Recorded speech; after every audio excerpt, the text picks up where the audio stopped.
Spurs this evening? Absolutely. I'll be supporting Spurs 100% because we wanted to be in this title race and we want to win the Premier League trophy for the first time. Would you put on a Tottenham Hotspur shirt right now Yeah. if it meant Arsenal won the Premier League title Yes. outside of the Emirates as well? Yes, for sure. Only for the one week, only for the upcoming week. After that, for sure I'll not. But for now, Arsenal, we need to win the trophy, so we will wear it for sure. Right, he's putting it on now. We're being very, very quick because we're outside the Emirates on the steps. That is the Tottenham shirt on an Arsenal fan right there. My friend, am I taking it a bit too far if I ask you to kiss the badge, please? No, but we want to win the trophy. Yeah, for sure. Go for it. Yeah. Say, come on, you Spurs. Come on, you Spurs. Apps. Good evening, good afternoon, wherever you are in the world. What a way to open up tonight's show. I had to show that. I saw that last night and damn near vomited. Oh man. Money in the building, Liontetz, Jazz. We've been with each other for almost 24 hours going back and forth. So, brothers, look at that look. Just the look on everybody's face. Just pretty much sums it all the way up, gentlemen. What a 48 hours has been in the Arsenal community. The title is dashed. There's some still out there holding on to hope that West Ham will do a job on Sunday, but we all know it's over with. Fellas, year 4.5 of failure is now upon us. Jez, I'll come to you early. I'll come to you first, Jez. How are you doing, brother? And what the hell is going on right here? I'm fine. I'm fine. I look, that fella doing that is not an Arsenal fan. He might wear the shirt, but he doesn't get it. He just doesn't understand. You don't do that. It's if he did that for, I don't know, for likes or something or other or whatever he did it for, kissing the bloody Tottenham badge, man alive, you just don't do that. You just don't. That doesn't happen. But I'm sorry, Matty, when it comes to it next season, right, and these people want to sit there and give it the big large about the North London derby, you've got no credibility whatsoever. I said it earlier, Matty, you were with me. I said, knock down the Emirates, sell it, get some money, get 600 million, knock the place down. Let's go and join Spurs.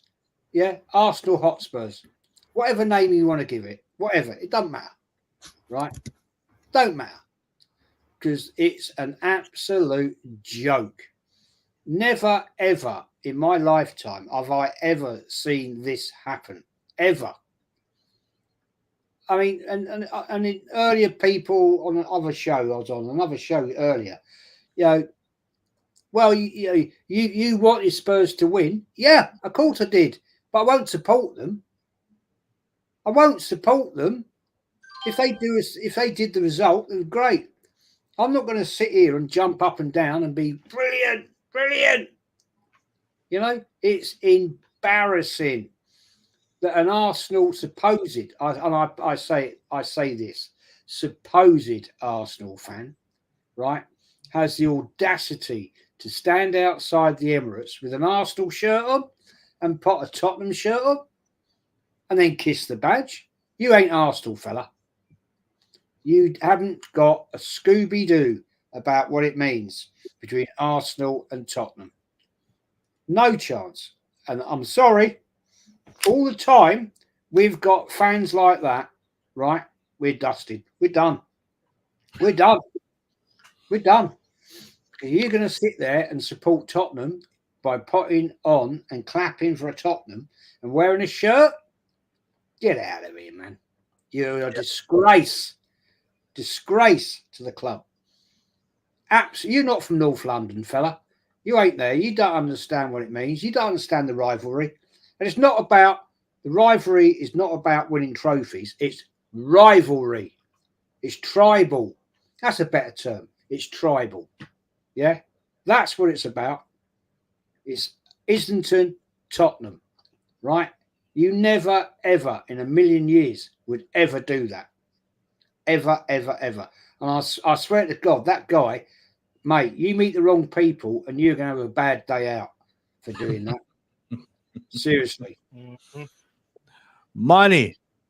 Brother, it's been a minute, man. Hate to bring you back under these conditions, but hey, brother, we here, man. How you been doing, brother? Yeah, I've been good, thanks. Just going along with a few things, doing some other streams as well. Always good to be back with you. I've missed it, I have to say, Matty. I really have. And listen, you don't need to apologize about the circumstances, because any opportunity to chew the fat about all things Arsenal is a welcome opportunity for me. And this is a chance for me to say everything that I want to say. And you and Jez and Abs, who's in the building, good to see you, brother, will know that when I say things, I say a lot. Lion, this is probably the first time you've heard me, but I don't even want to start by defending that poor fellow, because he's not even a poor fellow. Pardon my terminology, but the reason why I might is because, as Jez said, if any of the ultras were to see it and hear him do that, he'd be thanking his lucky stars if he'd be coming out of there alive. I mean, he not only is he not from North London, he's not even from the UK. You can tell that by his accent.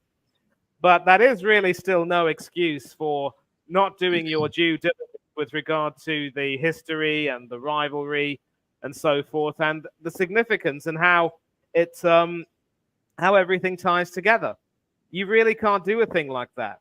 And obviously, since he's from the Indian subcontinent, the perfect equivalent would be, I mean, a lot of you will know how cricket is exceptionally popular in the Indian subcontinent. And of course, it is the UK's national summer game, although the majority of our fellow YouTubers are not very fond of the sport. And I'm sure, Matty, you wouldn't really take much interest in that either. But if that fellow were Indian and he were in, say, it was during the World Cup in the league phase, and the Pakistan win would benefit India, at least by keeping them in the tournament and prevent them from being knocked out. The equivalent of what he did would effectively be for him to be putting on that Pakistan jersey over the Indian jersey and then kissing that star on the badge, which is the Pakistani logo. That is sacrilegious. It is simply unthinkable. And you can understand why people like Jez would be angry, because he's obviously, North London born and bred. He knows everything about it.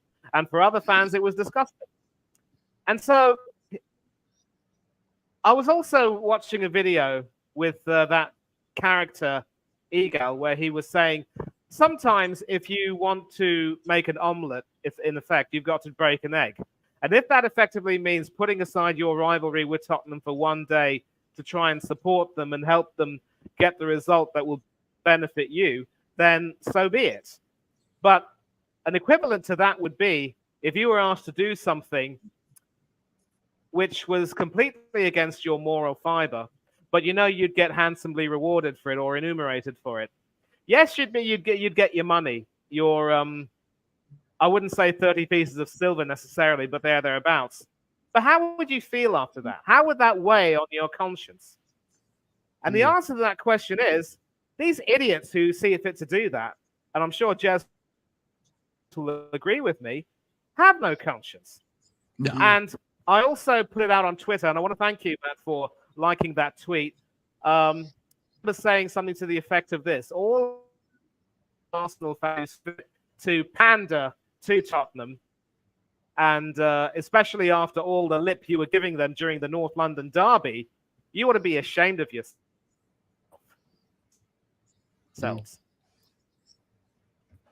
That they've cost the Coglu, fat shaming him and calling him a fat Aussie bleep. Yeah. And, they were talking all sorts of rubbish, and now they had the nerve to sort of, or literally get down on their knees and beg for a favor. And now they're about to do the same thing to West Ham with that other gentleman, Pavneet Kapoor, saying, West Ham, do your former captain a favor. And if he wins, you'll get some money out of it. A £5 million add-on. For heaven's sake, get out of there with that, man. It's as if some of these people either genuinely have no shame, or they're just trying to, or they're just attention seekers with a bad case of ADHD. And in that tweet, I also mentioned City were not perfect by any means, but they showed why they're mentality monsters. And we only have ourselves to blame for, putting ourselves in this situation. If we hadn't have lost to Aston Villa, if we hadn't have had that dreadful Christmas period where the boys clearly had too much turkey and trimmings, we wouldn't have had to have been in a situation where, we need to take a trip to Dubai to refresh ourselves and then come back and be a team reborn and then have this wonderful run. And then suddenly when our ex-manager and our ex-goalkeeper and ex-defender come to town, we completely, drop the ball, as it were. We just don't have the mentality. We don't have the seriousness, and we don't have the humility. And I think I'm going to end and stop talking and let other people, come on by saying this. And a huge shout out to the Aussie Gooner, by the way, who said this to me on Instagram chat not too long ago. If you are not willing to take yourself seriously or take other people seriously, you have no right to expect other people to take you seriously. Facts. I already know. I know the intense look by my brother Bance right below me. I know he's seething hot. I went back last night. I watched you watching on, but that was what I watched. The last thing I watched before I went to bed last night. And he was so mad he had to go off the camera. Bance, bro, how you doing, man? Glad to have you here, brother. What do you make of these last 48 hours, man?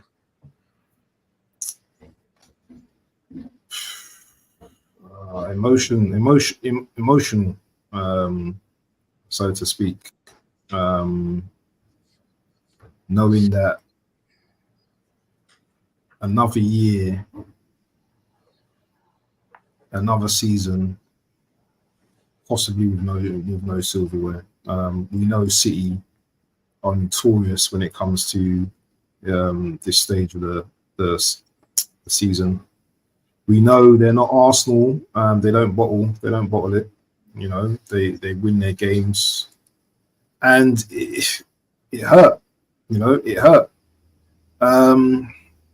As for the Spurs rubbish, I don't even want to cover that, because those people are tapped as far as I'm concerned. They're crazy. They're crazy. Never in a month for Sunday will I ever support Spurs. Will I ever, the only thing our big Spurs up is they've got some good players. Ange's a decent manager. That's about it. I don't want I don't want these guys doing no favors for me. Yeah, they're our rivals for a reason. And when you look at it now, with all these streamers, going all out to support Spurs yesterday. Look at it now. Look at them now. Egg on their face. Embarrassing. So that's why I know I'm in good company at the moment, because I'm not in the chat shit ceremony. These guys here who I'm talking to are realists. They know what's going on. They understand, the task in hand, what we had to do. I don't need to repeat myself, but I'm gonna say one thing, to you guys. So, an examination, So you have an exam, and say for example, the pass mark is, I don't know, 70%. Let's just round it up to 70%. So the first time you do the exam, so imagine at the end of the exam, that's the trophy, the Premier League trophy. So the first time you do the exam, you get 50%. You failed the exam. Okay, so do you know what? You know what you need to work on next time. You need to progress. The second time you do the exam, you get 65% out of 70. So you progressed, you still haven't passed that examination. Yeah. This is how I see Arteta in this process. You know, he still hasn't passed that examination. And how many more years are we going to still be are we still going to be going up? Is it going to be 66% next year? Is it going to be 68% the following year? How many years are we going to be saying, oh, do you know what? He came second again. Give him another season. You know, because if that's how we are as fans, then we accept mediocrity, you know. And I will stick to what I said. And Tony is my witness to this. I said, if this guy don't win nothing at the end of the season, I want him gone. However, it's out of my hands now. You know, he's gonna get another season, but I'm going to be on his neck next season. And I'm telling you guys, yeah, I'm going to be relentless. Yeah. If we do not go for every single cup, every single trophy next season, yeah, I'm going to be on his necks. I'm going to be on your streams, and all you're going to hear from me is that A word, M-A. That's all you're going to hear from me, those two words. So be prepared. Don't invite me to your streams, because if he falls short next season, I am telling you guys, yeah, do not invite me to any of your streams, because you will not hear the last of it from me. I don't care about anyone in the chat. I don't care about, obviously, I'll care about my brothers all here, but I'm telling you, yeah, I will be cooking this guy, this manager. And that's all I've got to say. I'm putting myself on mute now. Brother Liontetz. Brother, me and you had a nice long hour and a half conversation yesterday before that game. Yeah. Brother, absolute shambles. What we've seen the last few hours, brother. What's your take on this madness?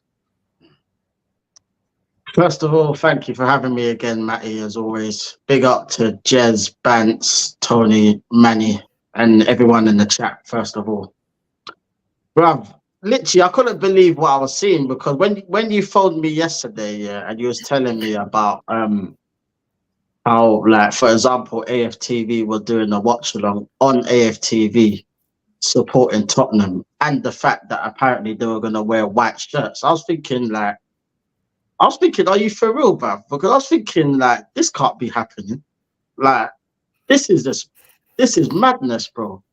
And then when I checked it out after we finished talking, I checked it out and I was like, nah, he's actually not even bantering either.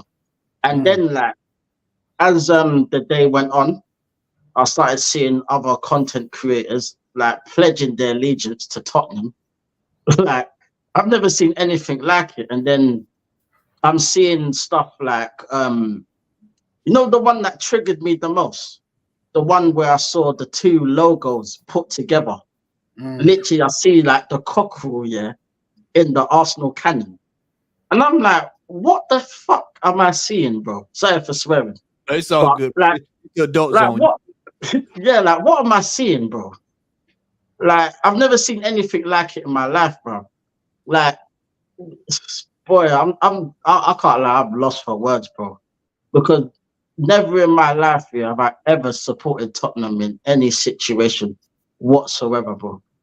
I don't even care if it involves us winning the title. You'll never see me support Tottenham, bro. You see that, yeah? That's the equivalent of selling your soul to the devil. That's literally what that is. Selling your soul to the devil for that little bit of money. But yet your conscience ain't going to be clear, because you ain't going to be able to sleep at night. You're going to be having nightmares about the fact that you twerked like it was carnival for your London rivals. And then the fact that Tottenham lost as well, yeah, made it even worse, because these men, yeah, can't even take all that back now, because everything that these men have done, yeah, it's all on video, bro. So you can't delete it now. We've got all the clips, everything's there, bruv. So the fact that, like, you lot can come out and say you lot are Arsenal fans, yeah, and you're seeing that plonker at the beginning, yeah, trying on a Tottenham shirt and kissing the badge, like, outside the Emirates as well. I'm surprised he didn't get punched up, bro. I can't even lie. I'm literally surprised he didn't get touched. You sound Because quick. I guarantee you, if he done that, yeah, anywhere around if he done that on a match day, yeah, trust me, he would have not got out alive. I'm telling you now. I'm telling you, bro. And I'm not even one to like condone violence and all that, but that's just the reality, bro. That's how intense the rivalry is, yeah, between Tottenham and Arsenal. Like, it wasn't that long ago that we actually faced them, yeah, and people were punching each other up outside the ground after we beat them. But yet, a couple of weeks later, we're literally twerking for this team. Why? Literally, like, I'm gonna say what Deji says, yeah. They were shaking their bums violently for Tottenham Hotspur to beat Man City. Shout out to No, it's true though, fam. Like, they were twerking for Tottenham Hotspur. Like, I've never heard anything like that in my life, bro. Like, yesterday, I was just sitting there watching the game, like, no stress, nothing, because I knew what was going to happen. And as soon as Man City scored, I was like, yeah, this is over. This is done. And then when Son went through, I was like, yeah, he's going to miss. I knew he was going to miss. I just knew. Like, it was like he tried his best to try and score, but he weren't trying his best. He purposely missed that. Let's just be real. He could have went round the goalkeeper. He could have dinked it. He could have done whatever, but it is what it is, bruv. Like, you can't expect them to do us favors. Like, let's be honest, bruv. Like, and then the fact that people are walking out after they scored the second goal was like, what did you expect? Like, seriously, like, you're angry that Tottenham have lost. Do you know how deranged that sounds? You're angry that Tottenham have lost a game. Like, in what world does an Arsenal fan feel bad for Tottenham? A team, yeah, that doesn't win trophies, a team that's probably full of losers, yeah. In my whole entire lifetime, they've won about 3 trophies in my whole entire lifetime. 3 trophies. But yet we're dependent on this dead team to do us a favor, when we should not be in this position in the first place. Had we done what we needed to do in the games like Villa, when this manager, yeah, which I said in my video, he has blood on his hands because he decided to tweak that team and tinker with it, yeah, and put Zinni at left back when everyone in the world knows he can't defend. Havertz in midfield when he's not a midfielder. Jesus who can't finish. So why is he starting? Even the games against Fulham before the new year, West Ham, those kind of games we shouldn't be losing. Let's just be honest. Yeah, because against the top 6, we've done all right, to be fair. But it's those stupid little games that we've lost here. That's what's cost us the title. It's not Tottenham. So all these Arsenal fans coming out now saying, oh, Tottenham was the reason why. Oh, Son is the reason why we're not winning the title. No. We had games before that where we could have rectified this. We could have been sitting here now, Premier League champions, had we done our business when we needed to. We should not be sitting here going mad at this team right now. We should be celebrating. Because I've always said from the beginning of the season, if this manager does not win a trophy, and I don't care which one it is, he has to go, bruv. And I agree with what Bance said. I'll be on his neck as well. I'll be joining you, Bance, because I've had enough of this manager.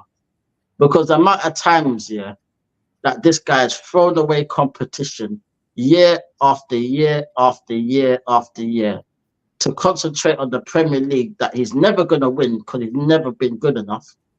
Yeah. So he would disrespect every single other trophy for the big one that he doesn't win.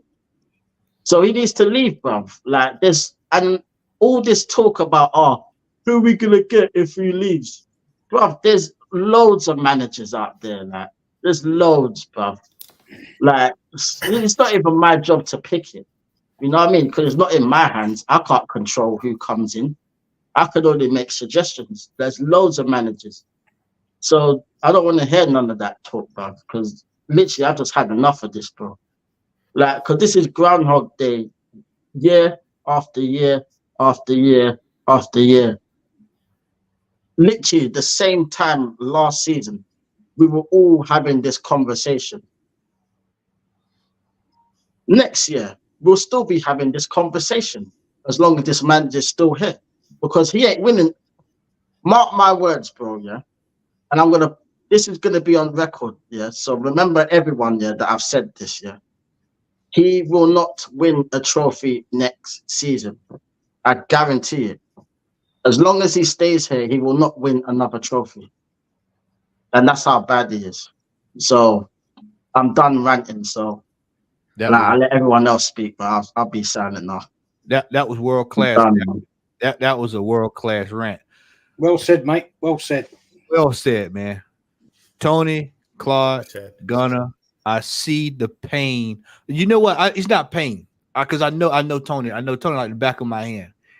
And as I stated, every chance I get, I'm going to apologize to you, because you sat there when we played Man City and you lost your mind. And I said, Tony, well, we'll be all right, because in my head, I'm thinking we're going to do the business against Villa.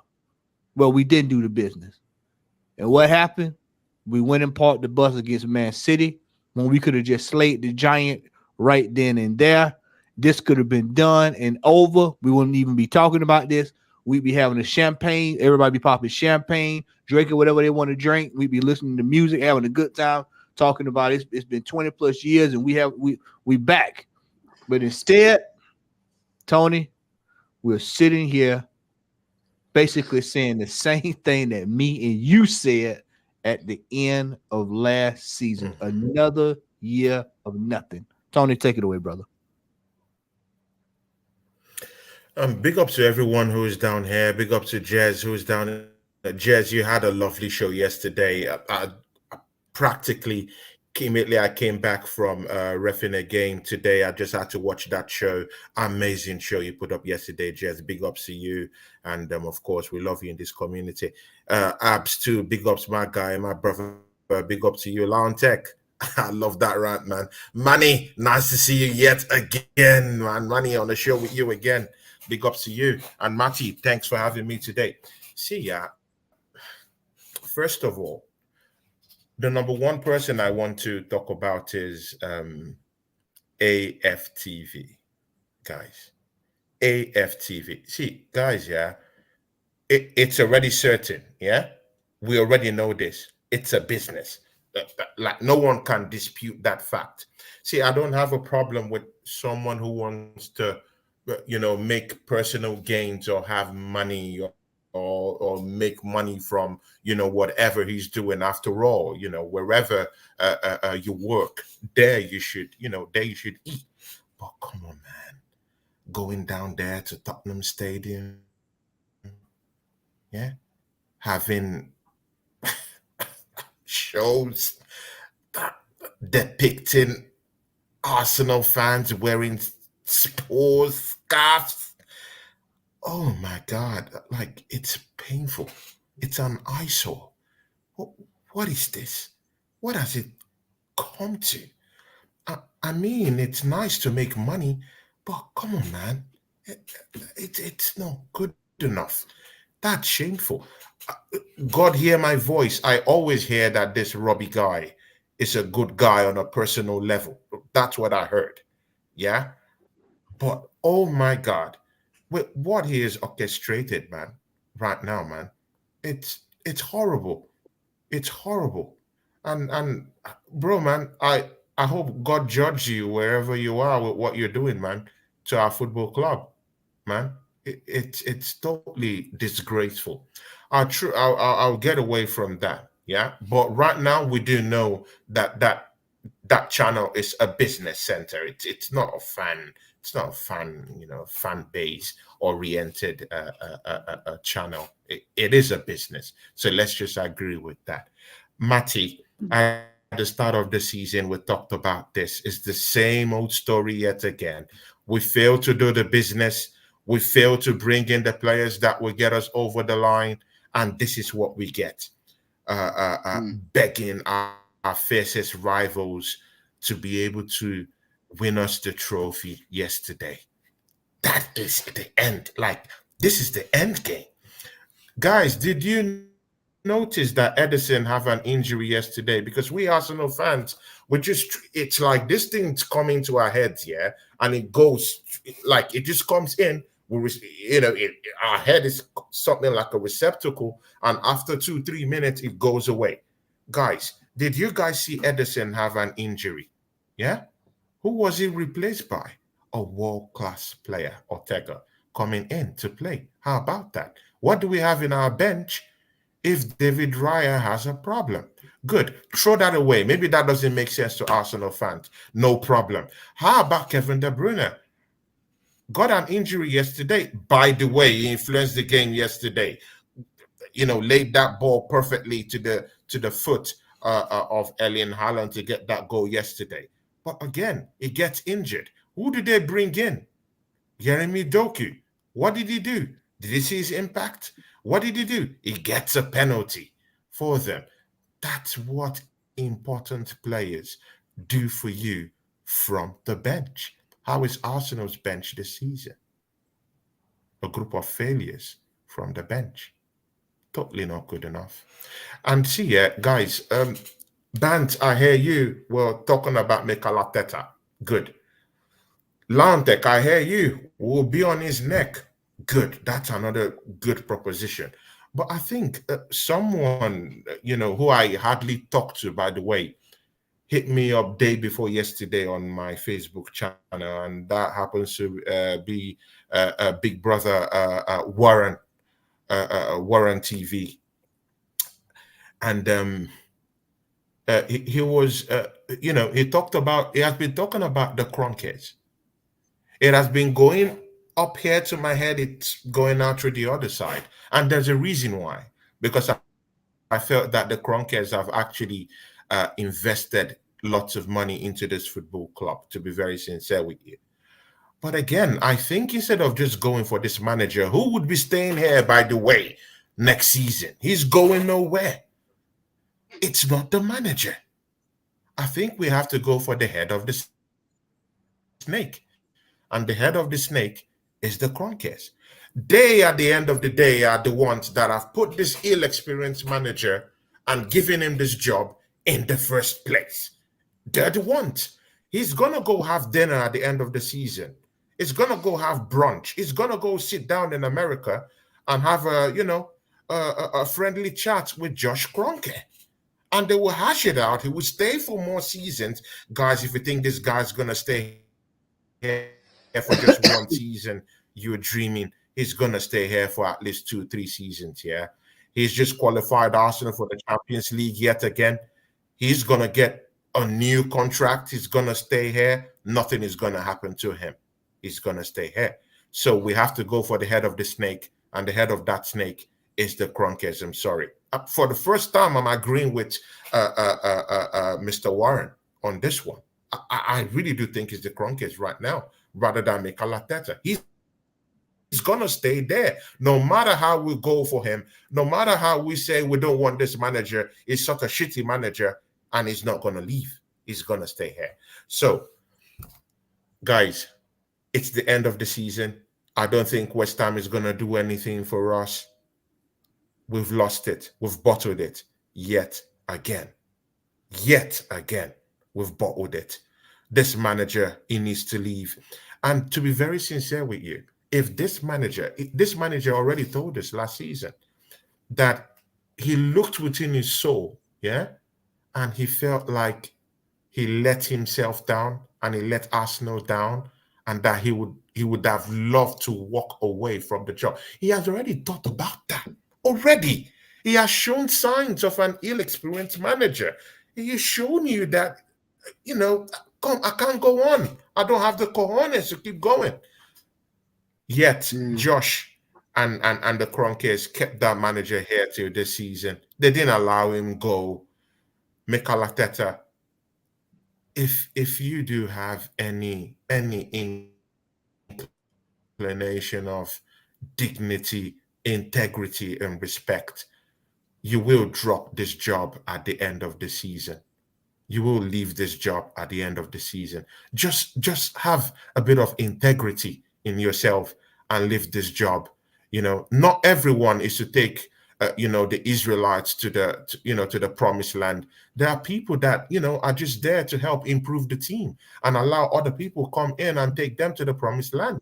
So Mikel Arteta, allow a half decent manager who understands what it means to win a trophy, who understands what it means to win the Champions League, who understands what it means to win titles in countries, to come to this football club and have a say with this team.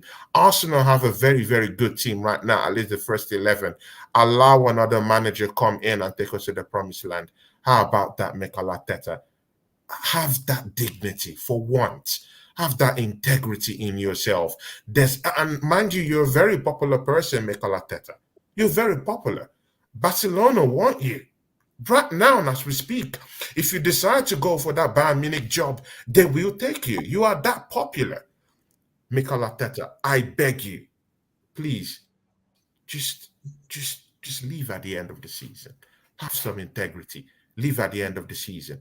Allow a season manager, someone who's ready to bring in the instruments that we need, the minerals that we need in this football club. Because mind you guys, even if we're going head to head with City, this team is incomplete as we know it. We still need a center forward. We still need at least someone in the middle of the park, someone in the ilk of Zubimendi. We need a like-for-like replacement for Bukayo Saka. At least, even guys, let's don't act as if Gabriel Martinelli's gameplay and performance this season isn't shocking. 15 goals last season, this season has only managed 6.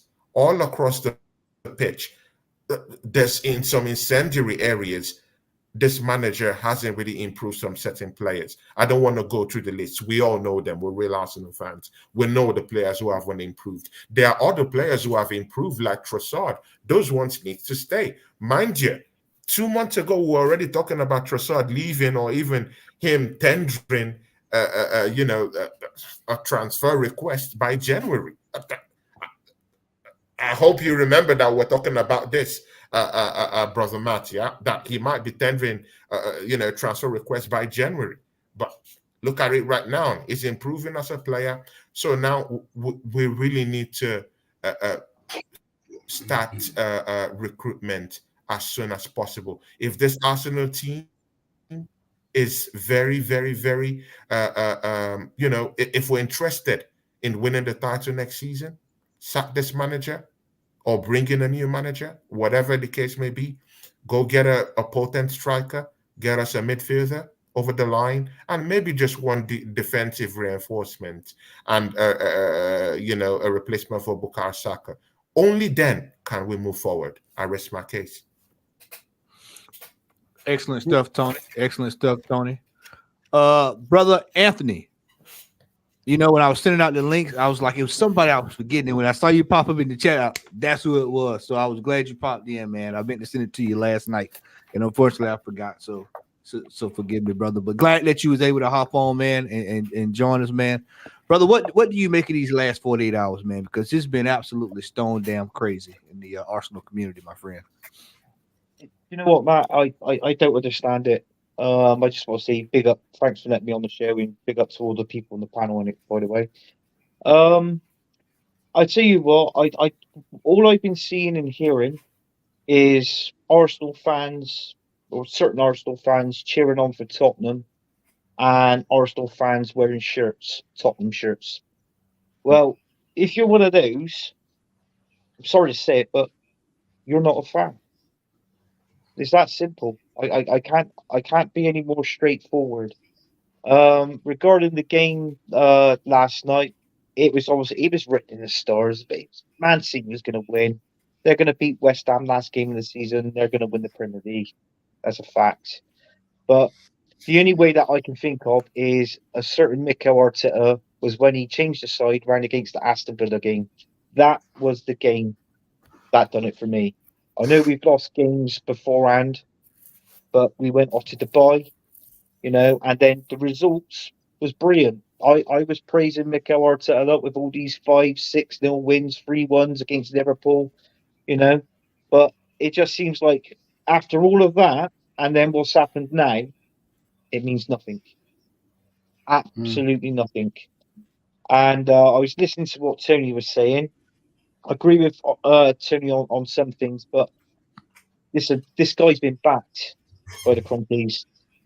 750 million. If he spends 250 million next season, he's spent his first £1 billion at Arsenal Football Club. First £1 billion. And I'm sorry, but this guy's been in the job way too long now. Coming up to 5 years for what? One trophy. I mean, I'm not happy with it. I've actually been watching streams last night, and I actually went on one of them, believe it or not. I'm not going to mention the stream or his name, but the guy who I went on, he was actually saying he's going to give Mikel Arteta one more season.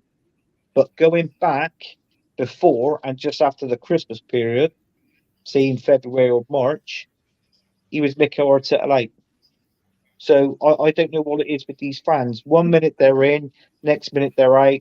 The other ones are saying, "Oh, we'll give him an extra season." Do you know what I mean? I just don't know what people are saying anymore with these Arsenal fans. Don't get me wrong. Everyone's entitled to their own opinions, right? People do change their mind, but unfortunately, I'm an Arsenal fan. Is what I say, I mean. I don't want this guy at my club no more. He's got to go. But unfortunately, he's going to be here next season. But thank you, Mikel Arteta, because we went 20 years without a trophy. Next season, it's going to be 21 years without a trophy now. So how long is this going to continue? Because if you're here the season after that, it's going to be 22. This manager cannot get anything. He can't get over the line. It's that simple. No matter who he buys, who he sells, who we don't get on with in the club, yeah, this guy will not get us over that line to win the Premier League. Personally, I want the Premier League before the Champions League. All right, I called it this season, quarterfinals. I didn't slag the guy off once because that was the aim for me. Anything after the quarterfinals was a bonus to me. So I bigged him up in the Champions League. He sacrificed 2 cups this season. Okay, Carabao Cup. You can take it and leave it. Some people like it, some people don't. But like me and like Jez up in the top corner, I grew up, and obviously Jez says he's grew up watching the FA Cup. Me and Jez, we love the FA Cup. So why sacrifice that? Because if we would have won an FA Cup this season, yeah, it wouldn't have been that bad, finishing second. And this is what it's all about. At the end of the day, you play games to win, and you win trophies, and that's it. So I'm just fed up with it now. I just want him gone. Seriously, I've been watching streams, and I'll be honest with you, some people have been talking absolute nonsense, and I'm just fed up with it. Sorry, guys, but that's me. Oh, you good, brother. You good. And it's a lot of truth in what he just said about that FA Cup. You look at we look at Liverpool where they were, because at one time Liverpool was big up time, Jimmy. And I hadn't heard Anfield Raw one time say this year. If you're watching, I'm not sure if you're watching this, but you catch on replay, just you can message me. But I can just about guarantee, because I have not heard him say one time this season was a total failure. You know why? They've got a trophy. Yeah. They have a trophy. Liverpool has a trophy. Everybody had a laugh at Manchester United last week.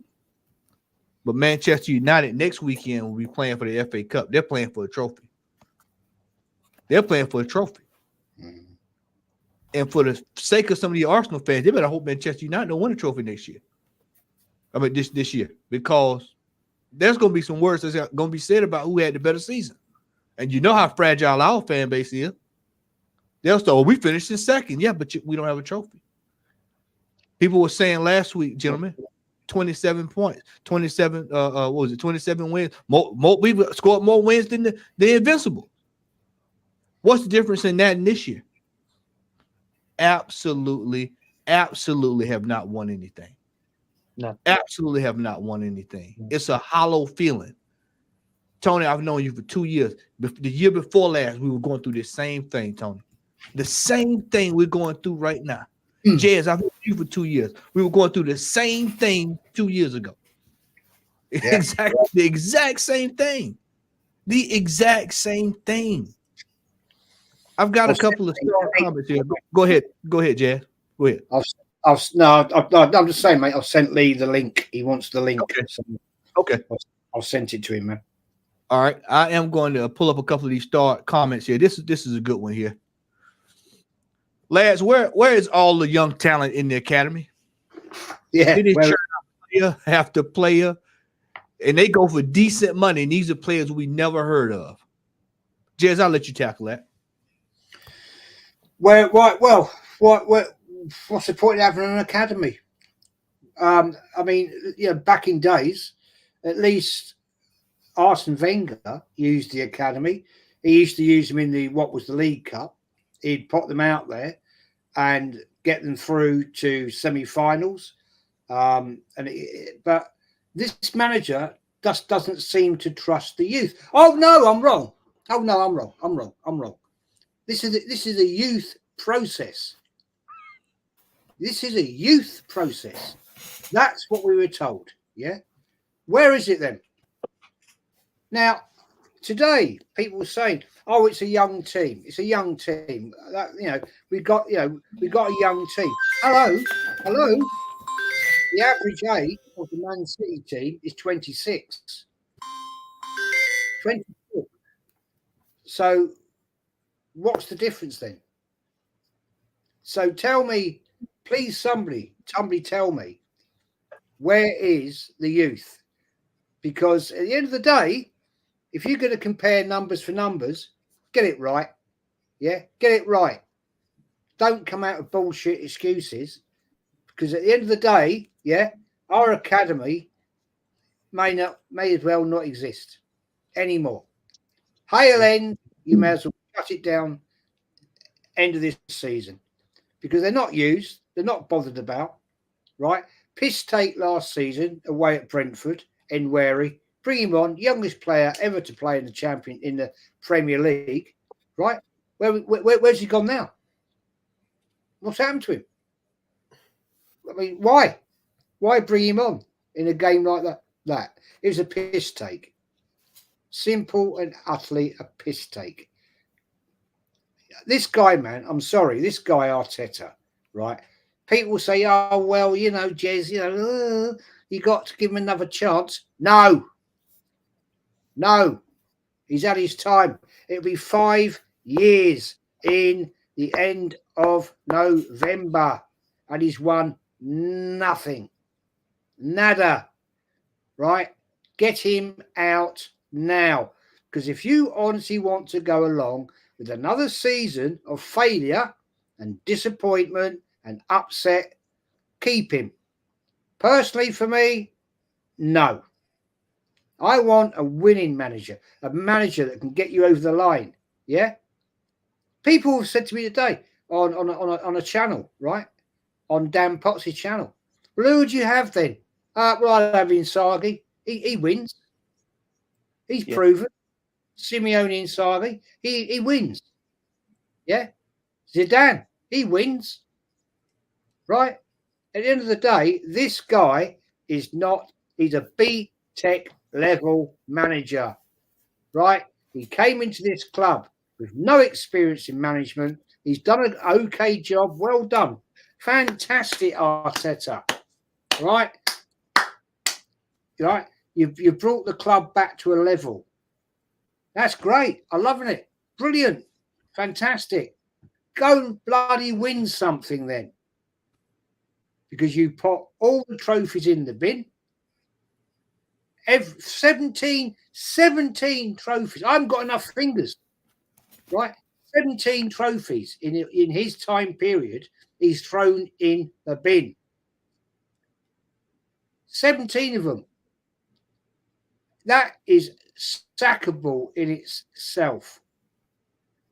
FA Cups, we don't want to worry about that. Carabao Cup, we don't want to worry about that. Premier League, well, we'll keep going, boys. We'll keep going, right? And yet people are gassing it up. And then we have these absolute arsewipes. Disgrace to the club. Disgrace. Well, they are a disgrace. Sorry. They are an absolute disgrace. AFTV, right? Supporting Tottenham. And as Lee said it, right? They could have done that watch long last night on their other channel.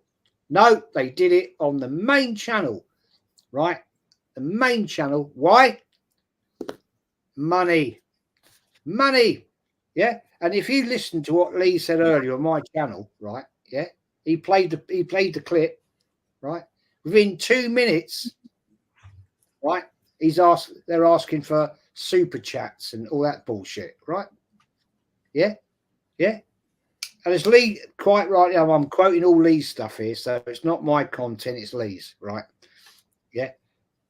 They had more views on AFTV last night for that Tottenham Man City game than they did for Man United Arsenal. What's that tell you, people? What does that tell you? And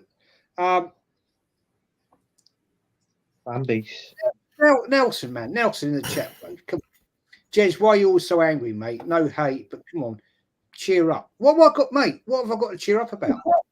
What do we have to cheer up for? Cheer up for. Here we go. Just about to lose a title. Bro, what is that all about, man? We are here at the end of the year. 0, 1, 2, 3, 4, 5, 6, 0. At what point does Arsenal fans get tired of being the laughing stock of the footballing world? We are the laughing stock. People go on about Spurs. No, it's us. We're worse. We're worse. We completely accept foolishness. I think Nelson's trying to be Eric Idle, telling people, cheer up. You know what they say. Some things in life are bad, and I don't want to go on because everyone knows the reference. But this is not the time to look on the bright side of life. We all know that we have enough to be grateful for, but, seriously, if you'd like to go along with that tack, wind it in. Not tonight. Not tonight, please. Not tonight. Come back in maybe about 4 weeks when it's cooled off, but not tonight. Not after what we've seen the last couple of weeks. This is I am for personal. No one should attack Nelson in the chart. No one should attack Nelson in the chart. Yeah. Leave him alone. Don't attack him. You've got the hate. We don't attack people on these channels. Yeah. Sorry, guys. Leave him alone. You've got real AFC fan guy. This is the best ever Arsenal season in the Premier League. I know who you are. You're not real AFC fan. I know who you are, fella. Peter. You follow me everywhere. Right? Yeah. Well, obviously, you never watched the Invincibles then, did you? So sod off out of it. I think it's disingenuous to pretend this season has not been successful. Seriously. There you go. He's a troll. I know exactly who that is. It's Pete Haywood. He's an absolute prick. Yeah, I say it's Pete Haywood. I know everybody. That's crazy. Everybody in the YouTube world knows who that is. Pete Haywood. That's how big of a troll he is. But yeah, I just for me, man, this academy. We had a gentleman that was down there, and I think it was me and you talking about it. We talked about it. There's a guy down there scoring 7, 6, 7, 8 goals 2 or 3 times this season. Nobody even heard anything about him. Never sniffed him. You couldn't tell me we couldn't find some goals somewhere. Normally a player like that, you'd see when we were blowing out teams, you would at least saw him play, 10, 15 minutes to try to kind of get a run out. Nope. Remember, like Jay stated, we brought the young man out there. He was 16, just a dog and pony show, and take him back off. All of our youth players. I was talking to someone recently, and I was telling them about these players are sold. He was naming out players. I said Patino. I said he's gone. I said these players are gone. We hadn't had anything come through that youth, come through the academy. and God knows how long. And then you look at everybody. Look at Chelsea. How much money Chelsea make on their youth players? And then you turn around and say, "Well, we got to follow FFP." But then we have chances to make money on players. We don't use it. We don't use it. Lee, thanks for the raid, brother. Appreciate it, my man. But I didn't raid. I can't lie, but I told everyone come in. Okay, well, I appreciate it, bro. They came in to a mule, but I did the mutual respecting to rants, but yeah, I told everyone come here anyway. Yep, but our academy is just down the toilet, and so then you look at everybody else, and this all goes into when it comes to transfers. We show up and we don't have any money, or the money we do have, we waste it, and then people say, "Well, we got FFP problems." It's just for me, it's getting to a point now where it's just round and round and round and round and round. It's the same thing every single year. Every single year. We're re-signing Jorginho. People out here today talking about Jorginho is a great re-signing. He's gonna get us over the line. Let me show you the difference in Arsenal and everybody else. What did you see in Manchester City's midfield yesterday? Kovacic.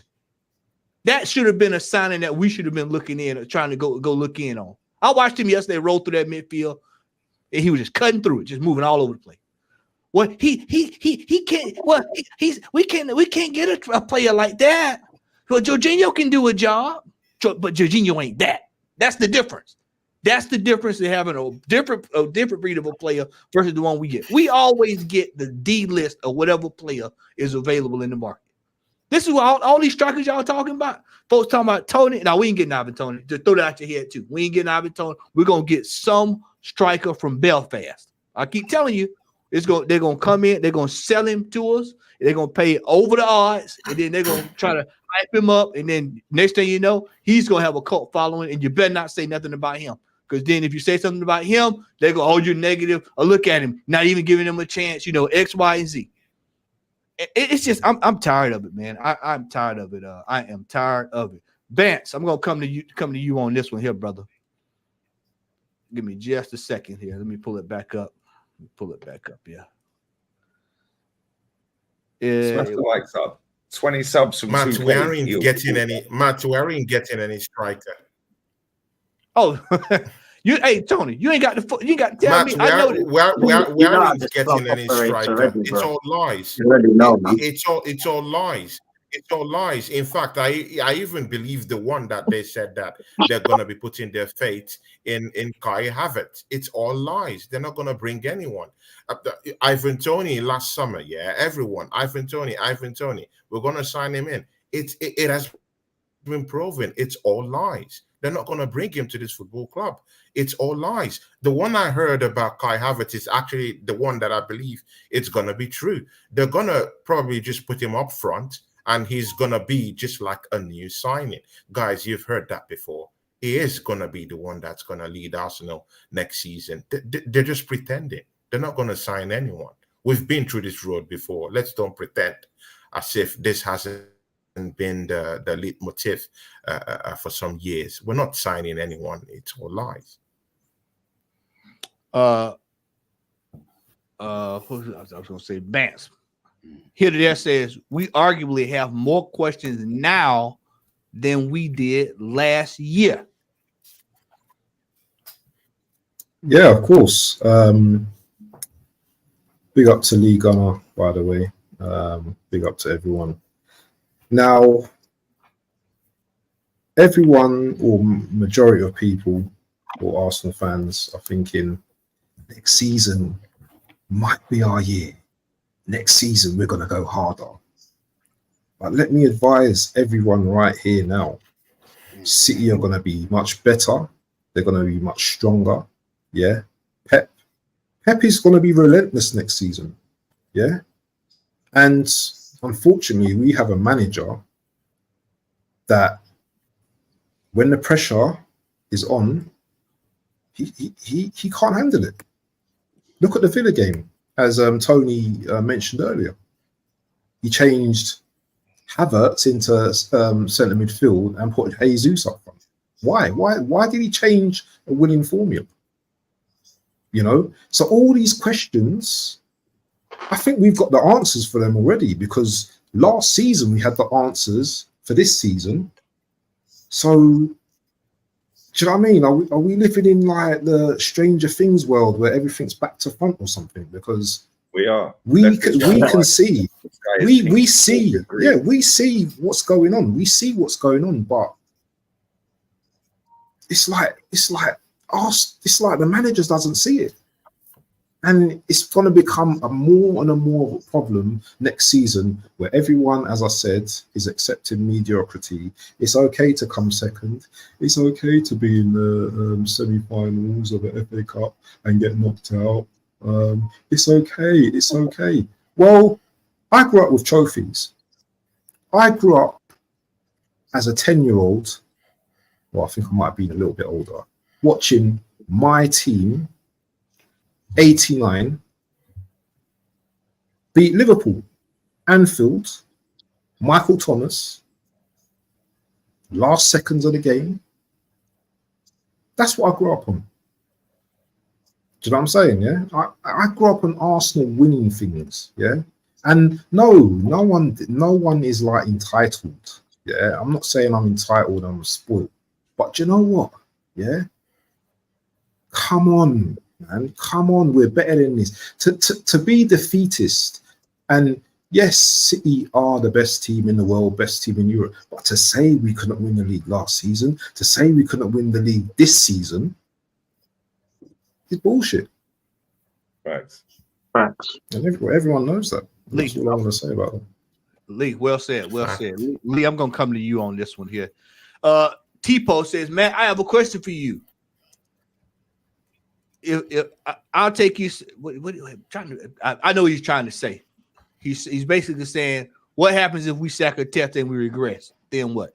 Okay, great question. Yeah, because I see this a lot. Yeah, I've just replied to some mutant on my comments from my stream earlier on the main channel. Yeah, and he said, "Oh, you got all the answers. Then who do we replace him with?" I said, "Better question, mate. Because every manager I'll pose to you, you'll dismiss him anyway. So if Super Duper Mick retires and quits like he wanted to last summer, who do you replace him with?" And you ask that and flip the script, Uno reverse card, they can't answer. They can't answer because they're so invested with this manager, right? But this is that in answer to that question, if he's laid such great foundations and Super Duper Mick has changed the culture, yeah, he's got us back challenging with the best team in the world, guys. We can't compete with Super Duper Pep until he leaves. Okay, cool. Yeah, great, fantastic. But if he's laid the foundations that are so great and everything that they've been telling us for 4.5 years, the cultural change, yeah, the fact that we have got serious now, we're competing with Pep, the greatest manager in living history, apparently. He's not. Fergie was better. Yeah, let's just have it right. Fergie was better. Pep's great. Let's not get it twisted. I'm not dissing Pep. But Fergie was a better manager with the most money, the better squad, and the bigger stadium. And I froze, so I'm going to have to reboot my Mac after this. But let me say this, yeah? Let me say this. If the culture's changed, what makes anyone think that the foundations that have been laid are so great and he's done such an epic job, him and Edu and all the hierarchy, that we would go backwards? And even if we did go backwards, well, we still ain't won anything, so it's irrelevant really, isn't it? Yeah, because if we got a manager and he finished 7th, what's the difference between 2nd and 7th? What, you get to see a couple of better players at the Emirates on Champions League night rather than Conference League. You still ain't won anything. Yeah, and then what you do is you sack him as well, and you go and get another one, and then you sack him as well, and you go and keep doing it until you find one. The problem is this fan base are infatuated with longevity because they were Papa Vengs, oh, Daddy Vengs, yeah. And same with Man United fan base, they were infatuated with Fergie, and I get it with both managers, totally get it. Football ain't like that. Hire and fire. There's a manager tonight who, by the way, has just won a Coppa Italia. I was told he was washed, and he probably still will get the sack. Yeah, he's just won Juve in the Italian Cup, and he probably will still get the sack. Yeah, there's plenty of managers out there. Yeah, Super Duper Mick with no CV. I went through this earlier because apparently he's got the award from the King in Spain and all this crap. Yeah, right. Cool, fantastic. He won 1 Scottish Cup, 1 Scottish Premier League, and 2 FA Cups in his entire career, and he's won 1 FA Cup as a manager. Super Duper Mick. How about get somebody with a CV? Because Inzaghi's already won more as a manager than him. Yeah, including his playing career with Arteta. How about go and get the Girona manager? Oh, but he's part of the City group. Okay, well, why not Arteta then? How about go and get the number 2, who looks like Kevin Keegan, who sits next to Pep because he got over the line for a treble? How about get him? Yeah. What about Pioli? He's available. What and about, AC Milan sacked him when he finished second after winning a title 2 years earlier. Lee, what about the fellow we talked about today at Bologna? Thiago Where's he in the league? He's third or fourth, third with Bologna. Third in the league. Yeah. When was the last time Bologna were third in the league? Thiago Motta. Yeah. I don't watch Italian league football, so I don't know how good the guy is. All you got to do is say 80 what? 80 what? It's got to be 84, 83. How about this one? Yeah. You know what they're going to do, Matty? Yeah. If he leaves, which is a possibility. Yeah. If he leaves, right? Because they're talking about scrapping VAR. I hope they scrap VAR because that's one less excuse these idiots can use next season. But then it'll be, oh, but Howard Webb's conning everyone. Yeah, everyone's voted against the VAR, so we've not got VAR. But Howard Webb was Man United's ref. Well, hold up, wait a minute. Is anyone crying? Yeah, because you see these dickheads. I'm going to reboot my Mac after I say this. Yeah, right, and I'll jump back in. You see all these idiots that sit there and talk about, oh, but why are the referees reffing in Saudi and all of these other places? It's rigged. Okay, guess what, mate? Yeah, guess what? The Arsenal ref, who won us 2 FA Cup finals, by the way, yeah, Anthony Taylor, was reffing in Albania yesterday. But that's all right, because it's Albania, isn't it? Yeah? You see some of our refs in the Premier League have reffed in Greece this season. But that's all right. Nobody cares about Forest Owner being Greek. Nobody cares. But if you're from the Middle East, yeah, as an owner, and now the English refs are reffing in the middle. Oh, no, this is a disgrace. But you can go Greece and Albania and it's cool. Yeah, every single year after year, excuse, what a goal from Celta Vigo, 1-1, fuck Bilbao. Yeah, where's this fucking funky winger, bruv? Yeah, absolute dog shit, that Nico Williams. Ain't seen him, bruv. Yeah, but anyway, yeah, every single year there's excuse after excuse. I've seen people in my comment section and in my replies here saying, but it took Fergie 5 years. Cool, keep him here then. What are they going to say after the 5th year? Yeah, what are they going to say after the 5th year? Yeah. What are they going to do then? How long do we keep this guy before it's acceptable? This guy's won nothing for 4 years. Name another big club that go 4 years without sacking their manager.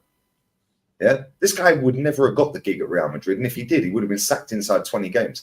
But I'm saying to you now, Real Madrid, yeah, have sacked 10 out of their last 17 managers inside 50 games. And this stat before I reboot, Carlo Ancelotti is the second most successful manager in Real Madrid history for trophies. He's 2 behind Munoz, yeah. Right, he's on 12. Munoz won 14. He could win 13 with the Champions League, obviously. Yeah, he's been sacked once and gone back. He's managed about 51 games or 52 games, Ancelotti, at Real Madrid in 2 spells, more than Super Duper Mick has at Arsenal. That there tells you the difference in standards. Yeah, they spot a dud real quick. Oh, we fucked this up. We better sack him. Yeah, Lopetegui, who's linked with West Ham, lasted 14 games at Real Madrid. 14. He lost 6, they sacked him. Not good enough. Rafa Benitez lasted less than 50 games, sacked. But anyone can win at Madrid. Well, how comes they didn't then? Yeah, how comes they didn't? And this is the thing, yeah, there's no accountability in the Premier League because you've got Sky Sports conning the market. You've got people with invested interest that are getting paid left, right, and centre for appearances left here and there. There are people like us on this panel and people in the chat. Yeah, we say it as it is. That's why we're going against the grain as it's seen. Yeah, the fact is the game is about winning. Yeah, it's about winning trophies. Yeah, and we don't need no irrelevant bullshit. 150 years ago, they started handing out trophies to the winner. That's the predefined metric for success. It's not changed in 150 years. So all this progress, oh, but we've got more points, we've got more wins, we've got a better defense, we've got all of this. He got 89 points. That would have won the league under Fergie 5 times more than it. Well, who cares, bruv? Yeah, who cares? Yeah, genuinely, who cares? Fact is, you did not win. You did not win. Yeah, and how long do we go before it's acceptable? And not only that, if any of these Arteta fans come at you and say, who do you want? Dismiss them, because any manager you post to them, they'll put in the bin. Ask them, if he leaves, who do you want? And they never answer you. And on that bombshell, I'll be back in about a minute. Love. All right.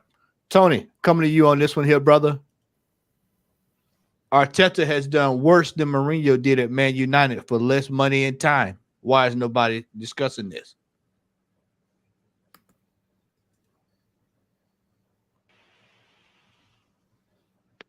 You there? Lag, I think. I think Tony's got a little bit of a lag there. He's got lag. I'll just answer a quick question for you. Yeah, go ahead. There's a good comment in there. Somebody asked me, would I put Liam Brady in my top 10 Arsenal players? Yes, all day long, twice on a Sunday, mate. It was an honour to watch that man play football at Arsenal. Absolute class. So, yeah, no question. He would be in my top 10. In fact, I did do a top 10 last year, and he was in it. So, there we are. Yep. Well, Lee brings up a good point there about these managers out there, and it's true. Every time you bring up a manager, and it's like this, it's like everybody's scared of what's behind. It's like they're scared of product. Like, well, if we get rid of him, what are we going to do? Hell, we might go. But for those who don't know history, what happened when Wenger came in? We had to get rid of somebody to get Wenger in, right? When Wenger came in, what happened? Transformed history. So why can't we take that risk? If it don't work out, guess what you do? You go back again, you try it again. You look at Chelsea. Let's look at Chelsea over the last 20 years. Everybody's quick to say, well, Chelsea, they get rid of managers, but look what came along with the managers. Hell, some of them was winning trophies and they got rid of them. I think what it is, we got the wrong board, Matt.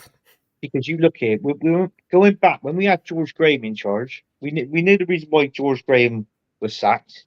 Best Arsenal manager ever, 6 trophies in 8 years, right? And then what happened? He was actually replaced by a guy called Bruce Rioch, who brought in Dennis Bergkamp and David Black. He stayed one season, right?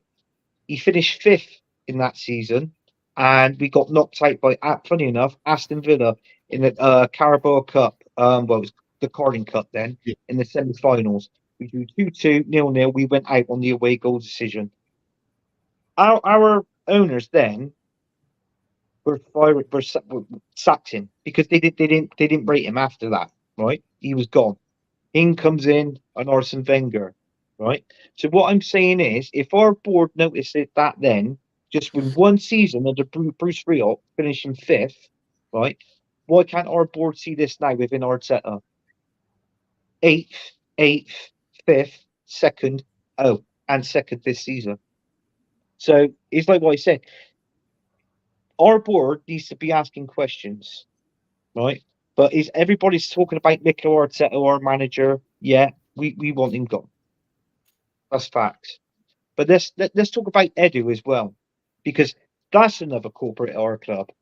He needs to be gone, because I'll tell you something, between Mikel Arteta and Edu, they can't even spot talent. They don't even know what talent is if it came up to them and slapped them in the face. Let's be honest. The reserves. We want to play the reserves. Mikel Arteta doesn't believe in the reserves. It's his way or the highway, basically. This is why we're going out and we're splashing out X amount of millions of pounds on players, but we still can't get it over the line. This is what the manager's like. He's slow in thought. He's slow in thinking. He's to be honest with you, it wouldn't surprise me if any of our players had a personal problem off the pitch and they wanted to express their feelings towards the manager. Personally, I don't think he'd have a clue what they're on about. He's not approachable, Mikel Arteta. So, as a manager, not just managing, but an all-rounder, yeah, the guy's no good.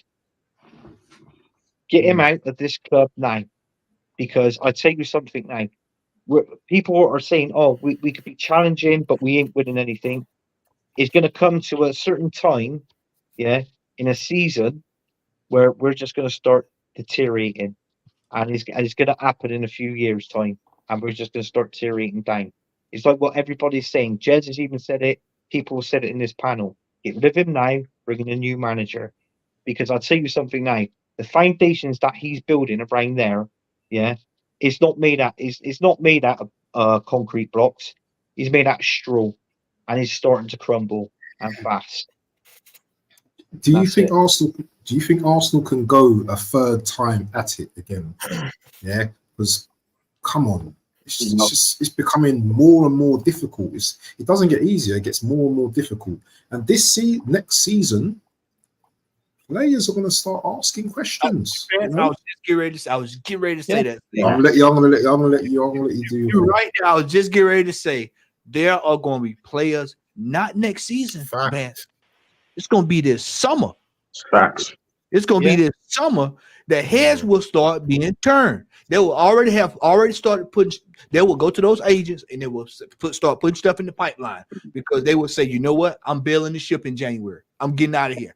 Whatever I can do to get out of this country, whatever it takes, because they're not going to sit here. And this is what gets lost in this, y'all, is that we've been watching this manager for 4.5 years, but we've also been watching some of these players for 4.5 years.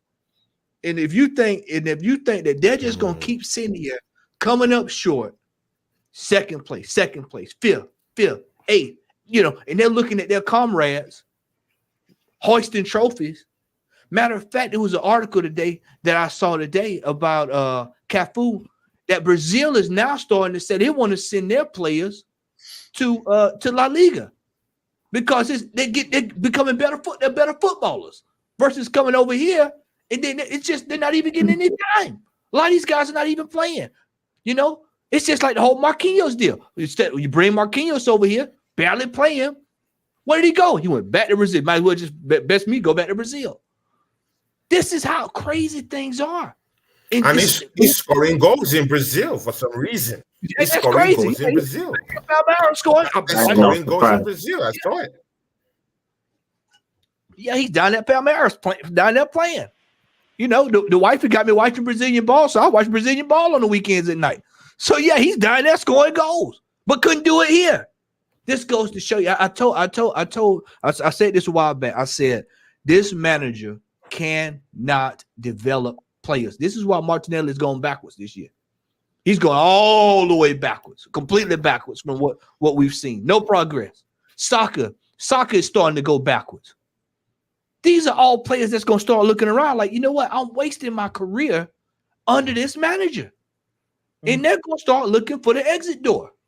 And then once these players that this crowd is vehemently defended at all costs, once they say, you know what, I want to go somewhere to win, what's the first thing you're going to hear? Oh, Judas, traitor. You'll see how quick they turn on them. But nobody's going to sit here and waste their time up under this manager like that. Nobody's just going to keep sitting here and keep dealing with this. It's absolutely crazy. Absolutely crazy. Matty, when you deep it, yeah, right, I'm just texting my boy Jolyon right now, yeah. I said, when you deep this, yeah, right, Unai Emery has played Arsenal 5 times since he got sacked from Arsenal. He's beaten us 3 times with 2 different teams and cost us 2 trophies. Who's had the last laugh here? Because he knocked us out with Villarreal, got a 0-0 at the Emirates after a 2-1 with Villarreal at home. And he's beaten us home and away this season, yeah, which cost us a title. If we'd beaten him home and away this season, we would have won the league at Old Trafford at the weekend. Yeah, he's having the last laugh right now, and he's qualified Aston Villa for Champions League since the first time since the year I was born in '82, which ironically they actually won it. Yeah, they actually won the champ. They have a Champions League, which is more pedigree than we have in Europe, and I think they won the Super Cup after that. Yeah, it's crazy. Yeah, that manager, yeah, was mad disrespected, and this is the problem we've got. Yeah. If this manager decides to leave, if he's got any shame, he will, right? So he probably won't. Yeah, but if he does leave, yeah, this fan base en masse will not back the next manager because it's not Mikel Arteta. This club will not back the next manager the way they've backed this manager. They will not do it unless it's somebody like Cesc, yeah, who's got FC Como promoted in his first season, by the way, to Serie A. Yeah, unless it's somebody that's an ex-player, which is probably what they'll do. They'll go down the ex-player route again. Yeah, they won't back the next manager, and this fan base won't. Yeah, me and Kenny have seen it live and direct at the ground when Wenger went. Yeah, from day one, that fan base in the stadium were not backing Unai Emery. From day one, game 1 against Man City at home, we were there. They were not backing him. Yeah, they were not backing him. Yeah, and this manager has had all the backing in the world and won with a toxic squad. That toxic squad, by the way, he won an FA Cup with. Got rid of them all. Yeah, that's 1-0. Yeah, not only that, that toxic squad, Yeah, he got a tune out of Aubameyang and Lacazette to the tune of 72 GA. Not that I'm a GA merchant, yeah, but he gets the strikers firing. Where's our striker? This manager's not signed a striker since he's been here. He's not signed a right winger since he's been here. He's done 600 mil and he ain't signed a striker. How long do we keep doing this for? Tony, you remember at the beginning of the season? I bring this up every time we joke around. What did I say, Tony? I said we need a backup for the backup for the backup for the backup for the backup. This team, we don't have to. Yeah, and this year, y'all, we avoided the injury bug. Facts. And every team we played had injuries. Wolves, Villa, United, Chelsea, Spurs. Every team we played had injuries. Liverpool. Facts. Remember, Newcastle had 14 at one time? Was it Newcastle that had 14 injuries? Right at 14 injuries at one time? And they still finished it. That's still in the top. If we've got any brains, we go and sign Rafa Varane or Thiago Silva straight away, or both. Yeah, backup centre backs. Go and get Rafa Varane. He's 31 years old. He can play second fiddle. He's got the mentality. He's played for Madrid. Yeah. Man United are a shambles. Yeah. You got Højlund out here shushing and giving it all of that with -3 goal difference, eighth to eighth, giving it all of that and shushing Newcastle. -3 goal difference. They're on +21 and still above them. Yeah. Go and sign Rafa Varane. Go and get Thiago Silva. Maybe less so Thiago Silva because of the age, yeah. But Rafa Varane's 31. He could be a replacement for our centre backs if they get injured. Yeah. We still have not got a replacement for Martin Odegaard if he gets injured. We've still not got a striker. We've not got no replacement for Bukayo Saka. Yeah. These are things that we were calling out at the beginning of the summer. Yeah. These are things we were calling out the summer before. When I'm calling out the window of 4 out of 10 and people going, oh, you're toxic. Well, guess what? The manager thinks the same, mate, because he don't use the bench. Where's Fabio Vieira? He don't rate him. He's been fit for months. He don't play him. Eddie Nketiah. Make your apologies as loud as you disrespect after a hat-trick against the worst team in the league ever. 101 goals conceded. Where's he been? Has he played him since? Has he scored since? He ain't scored a goal since then. Yeah, come on, what are we doing here? The manager thinks the same. Martinelli, get rid of him. I love Martinelli. Sorry, mate, you're not level. Yeah, and this manager thinks you're not level, hence why he tried Sam Woodrick. Yeah, round and round and round we go. Vamos says, I don't understand how the expectations are to win next season when the past 2 seasons, Arsenal fans have used the excuse of Manchester City. Well, aren't they going to just use the same excuse next season? I mean, because they did last season. Yeah. He has to remember, don't forget, start of this season, he has to win a trophy this season, guys. Oh, yeah, that was the discussion all across the interweb. They all said that. They all said that. So what's changed? Nothing. But we've got most points. We've got the most wins ever in Prem history for our club. And what? We didn't win nothing. The floor is open, y'all. So if anybody wants to hop in, just hop in. You don't have to just wait. You can just hop in. But yeah, that's what everybody was saying. Go ahead, Tony. I think this is the problem. We overachieved this season with the crop of players that we have. I think we did overachieve this season. That's been the confusing definitely in the thing Champions League about what's been going on this season. We overachieved this season with these players, and that's what's really confusing this Arsenal fans that that don't want to understand the standards that we should have. We should be winning trophies, And again, we didn't do our business properly. Matt, we talked about this in the summer. We didn't do what was necessary. We didn't bring in a striker. We didn't bring in a midfielder. Thomas Partey still had questions. That we still needed a defender just in case what happened to William Saliba happens again. Luckily for us, this season, it didn't happen. But what about next season? What happens? Because he has played one complete season. Next season, it might not Tony be the same. Where are the replacements? Where is that? So we've overachieved with this team. Next season, it might not be so. So why not just go into the transfer window and do great business and bring people who would actually elevate this football club? Just like Lee said, we don't have a striker. And again, I fear that in the summer we might not bring in a striker. We might just be left with Kai Havertz. Something just tells me that. Don't be surprised. Don't be If surprised. we're left with Kai Havertz, who's going to play if he gets injured? Who's going to play up front? Because I certainly don't want bloody Eddie Nketiah out there. I think there's. I think there's bigger problems to think about. I'm thinking ahead, yeah. Obviously, we're going into Euros, yeah. A lot of our squads are going to be playing games. They're going to be playing a lot of games going into next season. I think we're going to suffer from more injuries. I think we were fortunate this season, but next season is going to be the season where you're going to see like the Declan Rices, you know, little injuries here and there, you know, some of our key players, you know. So Saliba, Gabriel. Yeah. If Declan Rice is out of this team more than 10 games, you can book the seats. You can just about hang it up. You can just it's certain players in this team, if they're out more than 5 games, you can hang it up. And we got off the hook. God knows we got off the hook with Saliba and Gabriel in that defense.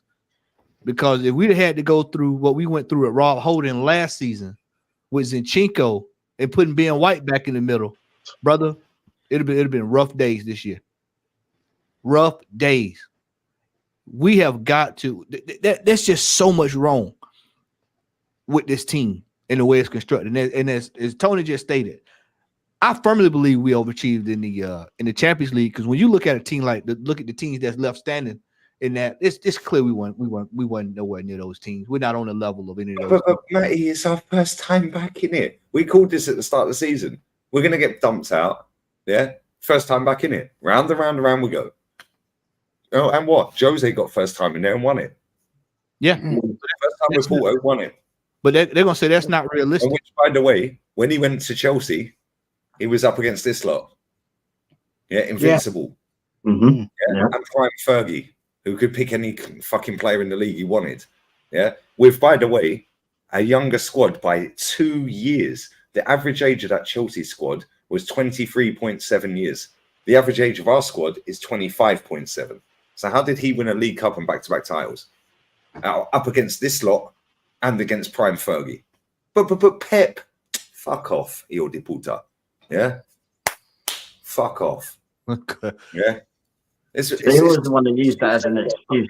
I don't think keep him. This lot need a lesson, bruv.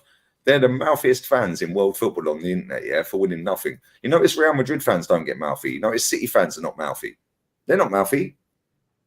They're not mouthy on the internet. You have to go seek out Celtic fans online to see. You certain. You have to go seek out. You can't find some of these fans. And people that go, oh, but Celtic are a small club. No, they're not. They've got probably more fans around the fucking world than most fucking clubs. Yeah, every Irish bar on the planet has a Celtic fan in it and a Liverpool fan. Mm. Yeah, and Irish bars are everywhere. They're in every country on the planet. Liontetz, this one's for you, brother. Jason Carter, double unskippable. Bosh says, why is it that Arteta couldn't manage down in the championship like Kieran McKenna did? Now McKenna knows how to take it to what it takes to fight to make it. Arteta is still learning on the job. Fact. Yeah, that's fact. That's a good question, bro. Like, I don't understand why they even hired him in the first place. Because all it is just PR, because he had no record there of doing anything other than being Pep's side thing. You know what I mean? On the bench, like doing tactics for Pep, pouring the water for Pep and all of that. Like, he had no CV behind him, but yet we bring him to Arsenal and expect him to do an apprenticeship at Arsenal. Like, in what world does that happen, yeah, where you just go straight to the head of the company, yeah, without no experience? Facts. Like, in what world does that happen? And then all these fans want to just get behind him. Like, what reason did you have to get behind him when there's nothing to get behind? Because there's zesty, brother. Yeah, exactly. Like, they must fancy him. Because they always say, oh, he's a good-looking Spaniard and all this crap. This is the same club that has a banner in the stadium that says best-looking Spaniard we know. What's his looks got to do with it? This is the same club that Alexis Sanchez was playing here, North Bank Upper, it had a banner with Alexis Sanchez's dogs. Atleti just Athletic Bilbao just equalised. You lucky pricks! Tell me he's offside. Yeah, he's offside, I think. Yeah, they had an Alexis Sanchez dogs banner. He then transfers to Man United. I went to the very next game, and that banner was still up there. They never removed that banner. He just signed for Man United. The banner was still there for 2 weeks before they removed it. Yeah, that sums up this club. He's our best looking manager we know, best looking Spaniard we know. How about have the best manager we know? How about that? Facts. Like, I don't care about his looks. Like, I'm not here to look at men. You know what I mean? If I want to look at someone, I look at women. Go you know what I mean? Like, this is hey, mate, you see this, yeah? Mate, you see this, yeah? Go to the mic, yeah? That's on Twitter, yeah? No, I just screenshotted it. I screenshotted it. Okay, let me read this out to you because this fucking Real Madrid Mike that used to be a mank. Bless up to him. Yeah? Watch this, yeah. This is hilarious, and he sums it up perfectly. Yeah, watch this. Right, he puts the same picture, the same picture in a tweet. Bottled an 8-point lead. Used the next press conference to announce signing a fucking dog. Named the thing something they can't do. Yeah, stuck it in a team photo, and all their fans lapped it up like the unstable, emotional wreckages they are. What a fucking mess of a club. Facts. Nobody called this shit out, by the way. And look, if you zoom in on that dog's eyes, mate, that dog is, zoom in on that dog, mate. The dog's eyes red. Look how sad that dog looks, mate. That dog is suffering, man. Well, I'm not surprised teaching it Portuguese. Man, they're like traumatizing the dog. Like, this is abuse, bro. This is mad. No. Partey's giving the dog side eye, man. That's what I'm saying, man. Like, how are these men traumatizing the dog like that, bro? That dog said, like, this is animal cruelty at this point, bro. This is mad, bro. Dog said, get me back to the pound. I want to go with the winner. Put him back. Where's RAPCA or whatever it's called? Yeah, RAPCA, you know what I'm saying? Get them, man. Good God. This is some joke, man. And then the fact that they named it called win when we don't win, bro.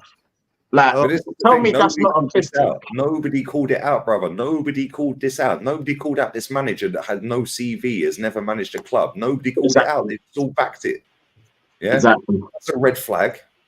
They backed it. Why? Because it was he was our captain that ended the trophy route. Yeah, guess what? At the end of this month, he's gone exactly 4.5 years. Yeah, and he's won 1 trophy. By Christmas, he's done 4.5 years without a trophy. That's half of what Wenger went. Yeah. But it's fine because it's super duper Mick. Yeah, keep him. I hope they keep him. This fan base deserves fuck all. Keep him. Keep keeping him. Keep him for 10 years. Keep him. I mean, we've got the best young squad. Well, okay, cool. Win sign then. The best young squad's at Real Madrid. Well, Lee, this is the same fan base that was twerking for Tottenham yesterday. So this is what they deserve, bro. This is what they deserve. That's not a rivalry anymore, by the way. Yeah, that's not a rivalry now. You know what I mean? This is like friendly bromance and all this crap. Like, do you remember Celtic Rangers doing this? Bro. Do you know what the maddest thing is? Mesut Ozil played for Fenerbahce, yeah? Right? He's half Turkish, half German, yeah? Is he Germans? Right? He's played for Fenerbahce. Would he have had the audacity to tweet out, yeah? Come on, you Galatasaray. Yeah? They'd find his address, bro, and he'd be in a body bag. Oh, you can't be in Turkey, bruv. I know about these teams. I'm actually wearing a Galatasaray top right now, mate, because I know about the. You can't be saying come on Fenerbahce, bro. Oh hell no, no. They'll find your location, and they will find you. Finished. I tried doing that with Celtic and Rangers. All my days. I'd pay for him to do it with Bahia and Vitória down in Brazil. I'd pay cash money to see him do it. I'd pay cash money to see him do it, or either go down to River Plate in Boca and try that. Bro, Steaua Bucharest versus Dinamo Bucharest, bro. The guy would get knocked out real quick, and then they'd kidnap him, and he would never be seen again. Yeah, then Romanians, me and my wife, big up wifey, she's Romanian. Them Romanian G's do not play, right? They do not play, and there's a goalkeeper who plays for Feral Constanza, They very, very nearly got in the fucking Europa League, They bottled the fucking third fucking qualifier, but he's the goalkeeper. He's an Arsenal fan. He follows me on Insta. And I messaged him yesterday. I said, bro, real talk, yeah? Dinamo versus Stour? He went, bro, next level. Next level. These Romanian G's do not play. Try doing Red Star Belgrade versus Partizan. No, absolutely No, not. I'm all right, bro. CSKA. But, yeah, come on. Yeah, remember Russia and do this thing, yeah? Yeah, and this is why all of these people face revealed yesterday. Mesut Ozil tweeting out, come on, you Spurs, yeah, when he's played for Fenerbahce. Yeah. Would you say, come on, you Galatasaray? You wouldn't. You'd be in a body bag, mate. Yeah. Yeah, you'd be blowtorched in a fucking container and your ashes are in the water, bro. You know what I'm saying? Yeah, game over. Yeah, these people know what they're doing, yeah? But unfortunately, mate, that is the internet. Did you see the guy outside the Emirates Stadium putting on the Spurs shirt? Yeah, we just watched that not long ago. Yeah, either he's a plant and he's an actor. Here you go, Lee. Here you go. Spurs this evening. Absolutely. I'll be supporting Spurs 100% because we wanted to be in this title race and we want to win the Premier League trophy for the first time. Would you put on a Tottenham Hotspur shirt right now if it meant Arsenal won the Premier League title outside of the Emirates as well? Yes, for sure. Only for the one week, only for the upcoming week, after that, for sure I'll not. But for now, Arsenal, we need to win the trophy, so we will wear it for sure. Right, he's putting it on now. We're being very, very quick because we're outside the Emirates on the steps. That is the Tottenham shirt on an Arsenal fan right there. My friend, am I taking it a bit too far if I ask you to kiss the badge, please? No, but we want to win the trophy. Yeah, for sure. Go for it. Yeah. Say, come on, you Spurs. Come on, you Spurs. Mate. He's either an actor, which, listen, it's TalkSport, so it's quite possible he's a paid actor. Yeah. Or he's from the local curry. Super Guna. Go on, he was delivering a curry to them. That's it. Man like Abdul, Man like Abdul was man of the match for Man United tonight. Casemiro, he looks like the guy in the fucking Bay of Bengal around the corner from my gaff, bro. Man like Casemiro, Abdi. Yeah, man like Abdul. Every time I walk in that Bay of Bengal, bro, I go, yo, Cass. Yeah, real talk, Jez, yeah? Like, real talk, lads, yeah? Either he's a paid actor, yeah, he's either a paid actor, right, or that is a top gooner. And did you notice what he said? Yeah, did you notice what he said at the very beginning?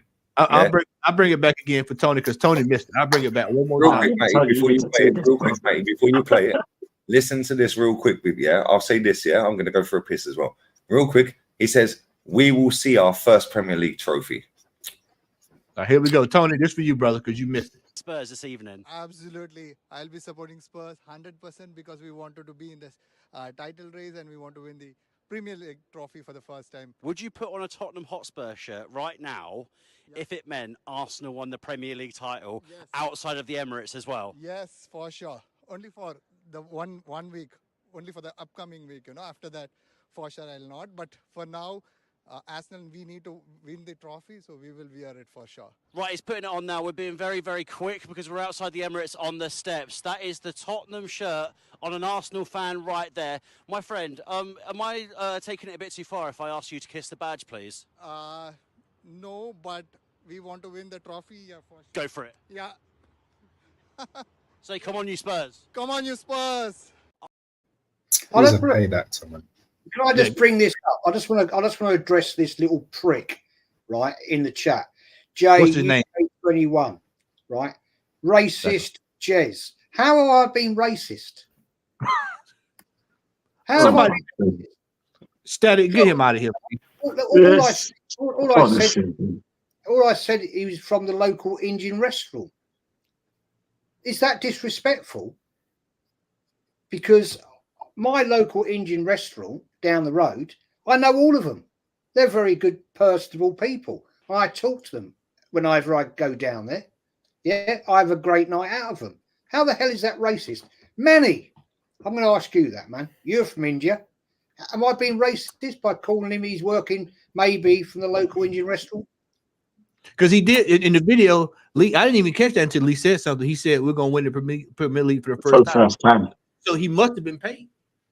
No, but here's the thing. I think I addressed this earlier, and I mean, I just live here. I consider myself English, but I look Indian. So, and I'm sure that bloke from his accent is certainly from the same region of India that my parents are from. So he might know a language that I do very well. and he's certainly not local to the area. I don't even know if he's been living in the country long enough, because it's quite possible that he would be, in all likelihood, someone who's just come to the UK recently, who's obviously been following Arsenal from India before coming, and has been putting on that jersey. So I'm going to say this right now. Shame on TalkSport for having that poor bloke coming over there and taking the mickey out of him. Because if that poor chap were to have something happen to him, I'm telling you right now, you know, TalkSport will really have blood on their hands too. I'm not going to absolve that person of any blame, because, you know, just as you've got to learn the traffic rules of any nation before you go over there and drive a rental car, if you follow any sport religiously, you've got to follow the history.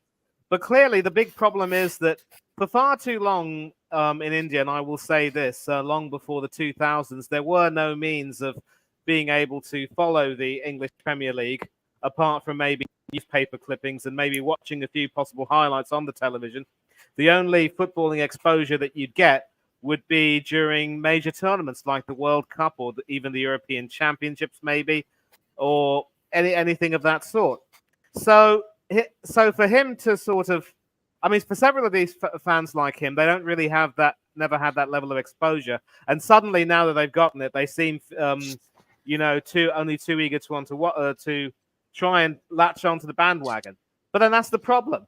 You've got to really go back into history and really learn about the club, and then you can sort of go about it. You can't just base your following on for a club on recent glories. It's what they call recency bias.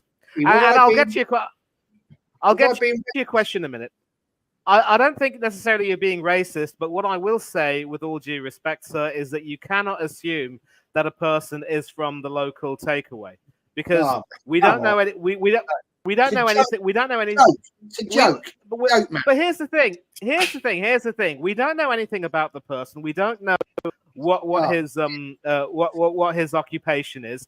I can certainly tell you right now that he's not local to the area. He doesn't live in the UK. He's not from the UK. Clearly, even if he is a paid actor, the bloke should have had the decency to say, you know what, I really don't want to go to be involved in this. And I say shame on TalkSport for doing it. And I said it again. But he may very well be someone who's come to the UK to work recently, who just happens to be a football fan and just picked him up randomly. But we can't really assume, I will say this respectfully, that he works in a local takeaway. But that's fair enough. Let me just say one thing. Sorry to cut you off here. Right, and I listen. I love listening to you. Yeah, you sound like a commentator. Yeah, the way you talk on every podcast, you sound like a commentator. Your voice is sick, bro. I can't lie. Right? Appreciate your that. voice Thank is you. sick. Yeah, you should be a commentator. You'll be better than half of these idiots. Well, the zone of Spain is cool, but in the Premier League, yeah, for English commentary, you beat all of them, bro. But let me say this, yeah, right, Jez, you probably shouldn't have said it, but however, yeah, when you go to America, and Matty will know this, yeah, as soon as you say you're English, do you know the Queen? Do you eat fish and chips? Yeah, I'm like, yes or yes, yeah, right, yeah. And I'm not trying to like go one way or the other, yeah, right. And I love a lamb fowl, right, all day long, right. However, yeah, he's a paid actor, bro. There's no way that guy is doing that as an Arsenal fan. Whether he's just landed in England and been there a couple of months and just working, got a visa and whatever, yeah, that guy is a paid actor from TalkSport, because they will shamelessly do that, yeah, and that is what TalkSport are all about. The same as Sky Sports. Sky Sports will actively pay for a fucking taxi, a chauffeur, to drive these idiots, these influencers, I hate that word, to go and do transfer news. They don't pay them, yeah, they don't pay the overlap people. None of them people get paid. Yeah, they do it for free, because they just want to see Gary Neville and Jamie Carragher. That guy's a paid actor. Yeah, there's no way. And then, do you notice what's funny? You see the T-shirt he's wearing? I've got the same T-shirt. It's the 97-98 season. I've got the same polo shirt. Yeah, they've blatantly planted him there and paid him a fee to do that. And you know what? I was going to say, there's no way in holy hell you would get an Arsenal fan to stand at the Emirates and do that. It's just you can't. No, he's a paid actor, but not Jez, they logical. will do anything to cancel any of us, mate. Yeah, they will do anything to cancel any of us. I've had the same problem before, where people have morphed 3 videos from where I'm wearing 3 different shirts together and made it out I'm racist. And the person that retweeted it originally sat on Terry Flowers' channel. Yeah, we know who he is. Yeah, and said, "Yo, actually, yeah, he's not racist." And big up Mo Hader.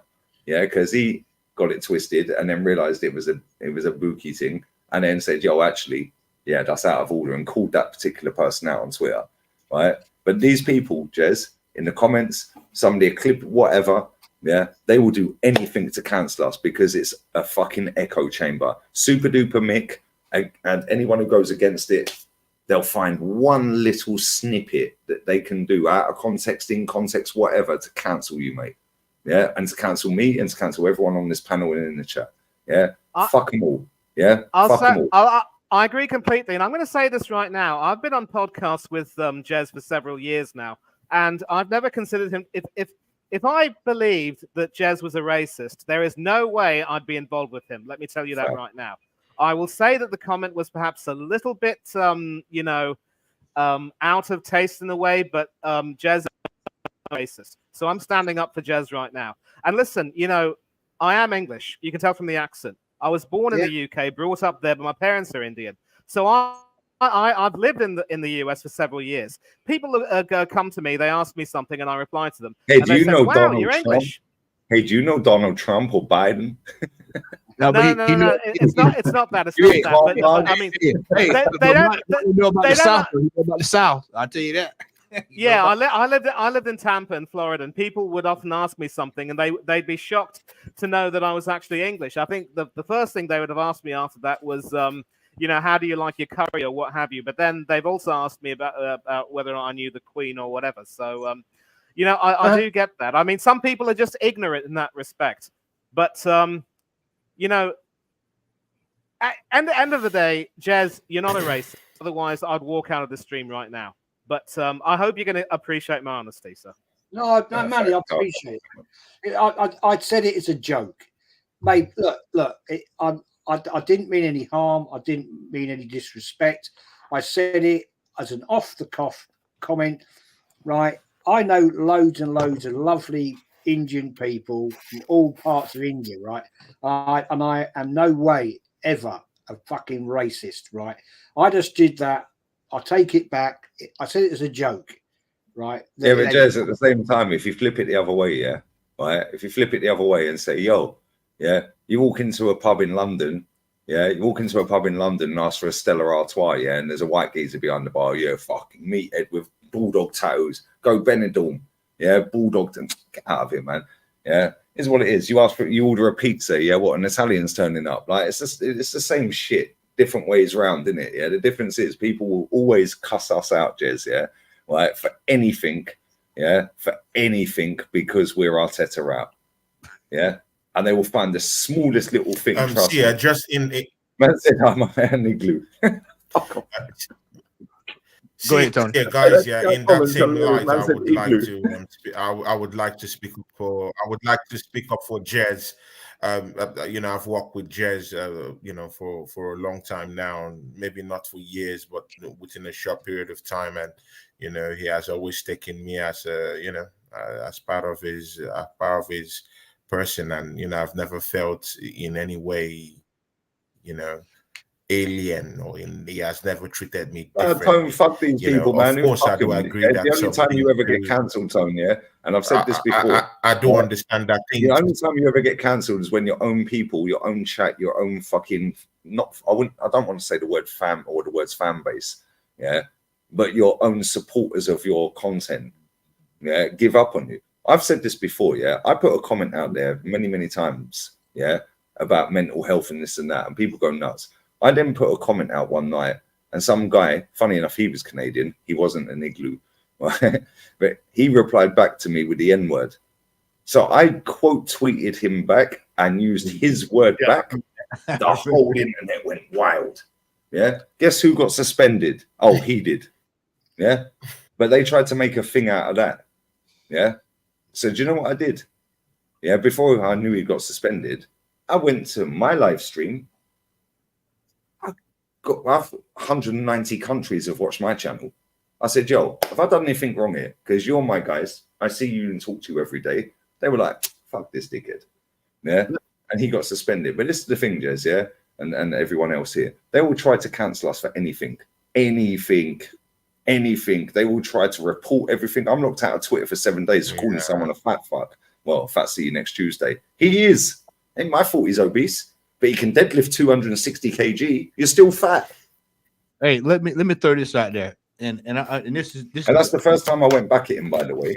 Yeah, and he goes at me every day. I went back at that guy and he's reported it, and I'm locked out of Twitter for 7 days. Let me drop this hammer. And this is the overall thing.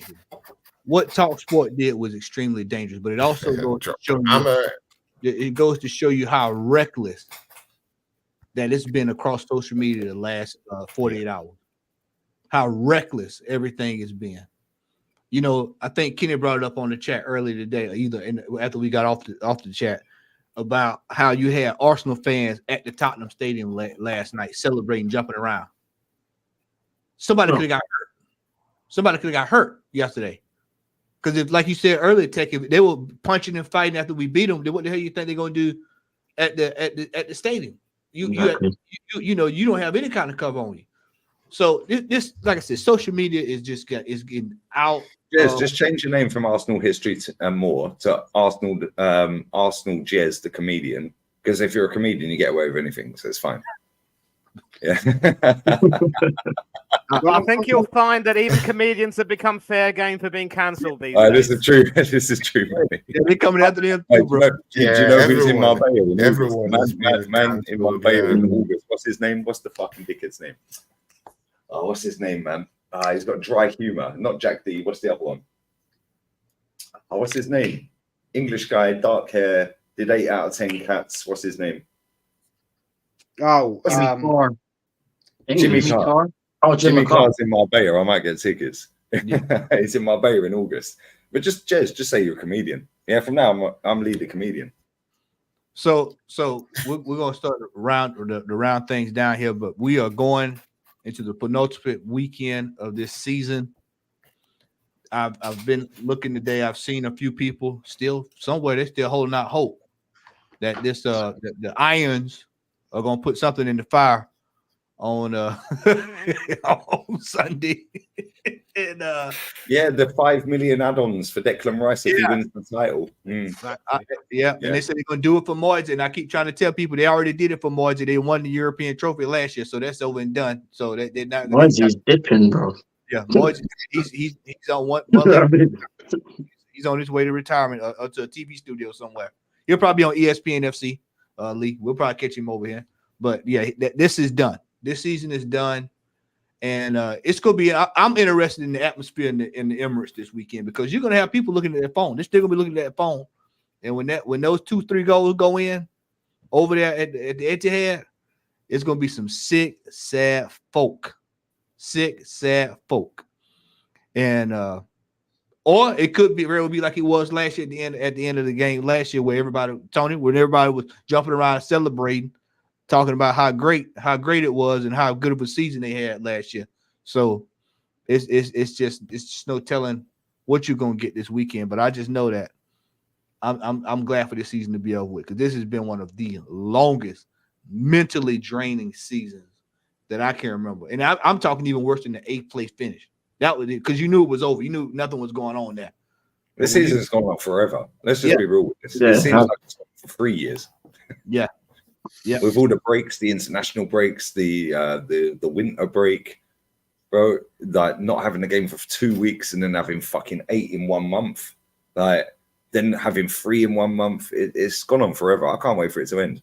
Like real talk.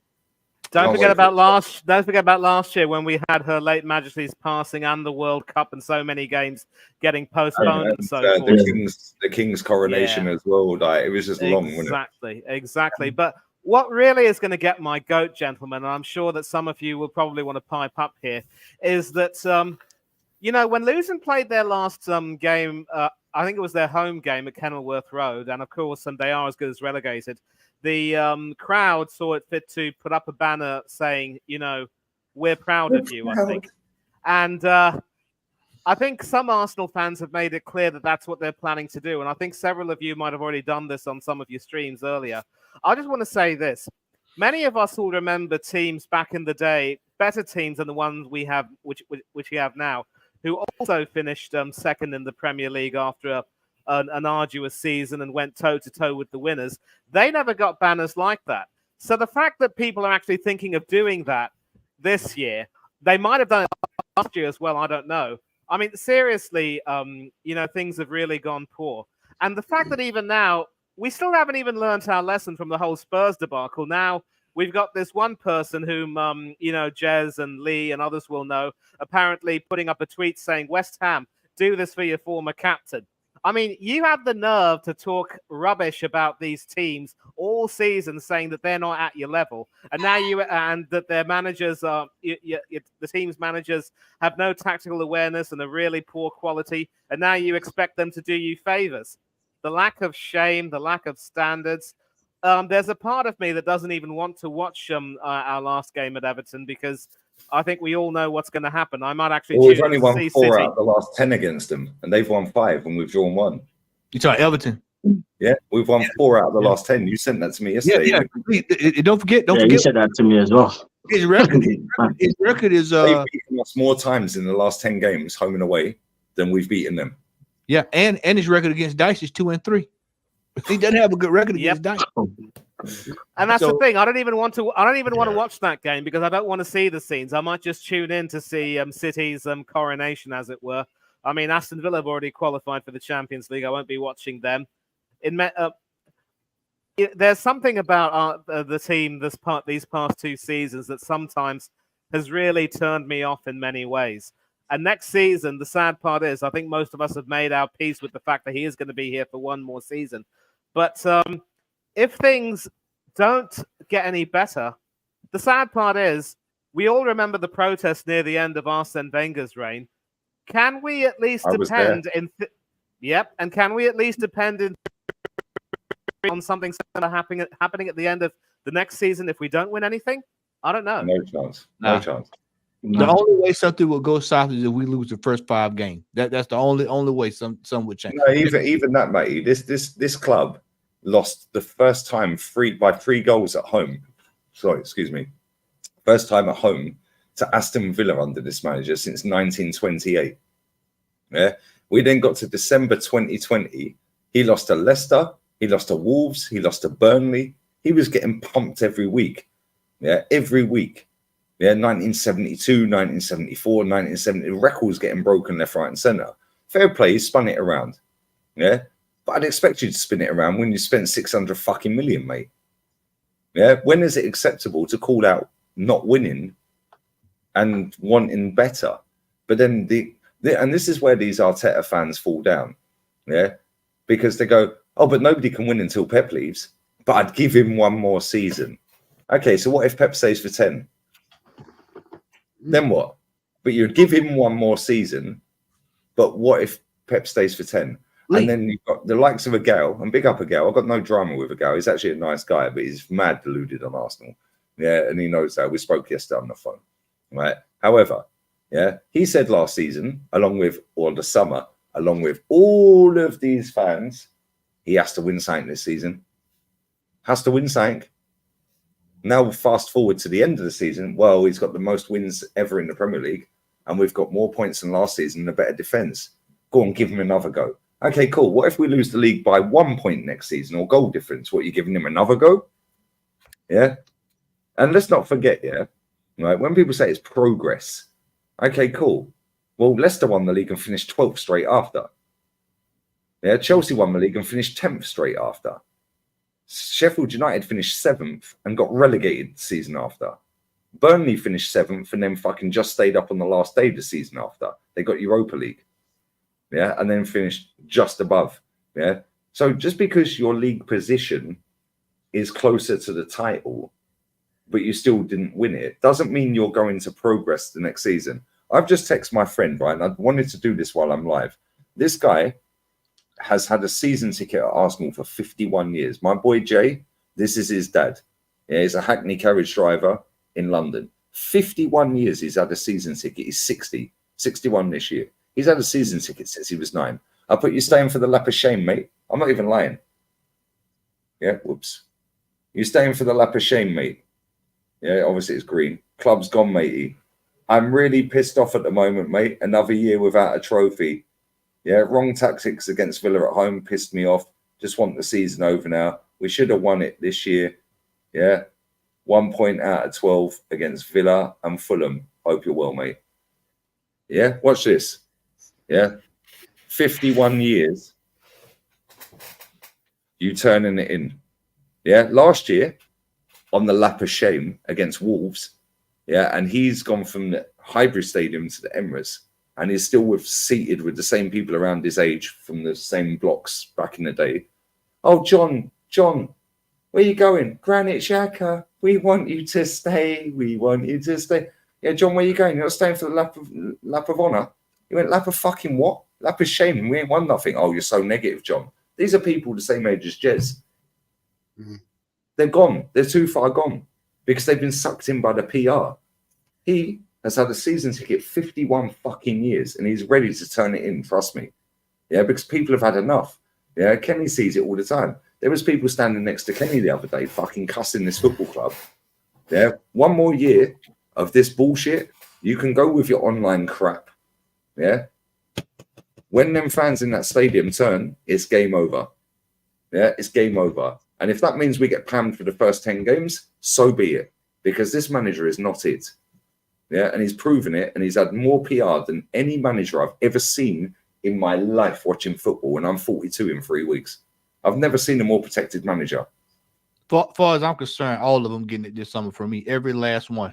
He is very protected. He is very protected. He is well, very manager protected. that's not but again, anything, it goes beyond protection. It goes beyond protection. He has brunch with Josh Kroenke. He travels to the US and sits down in a dinner with these guys. He is their friend, So it sends more than support.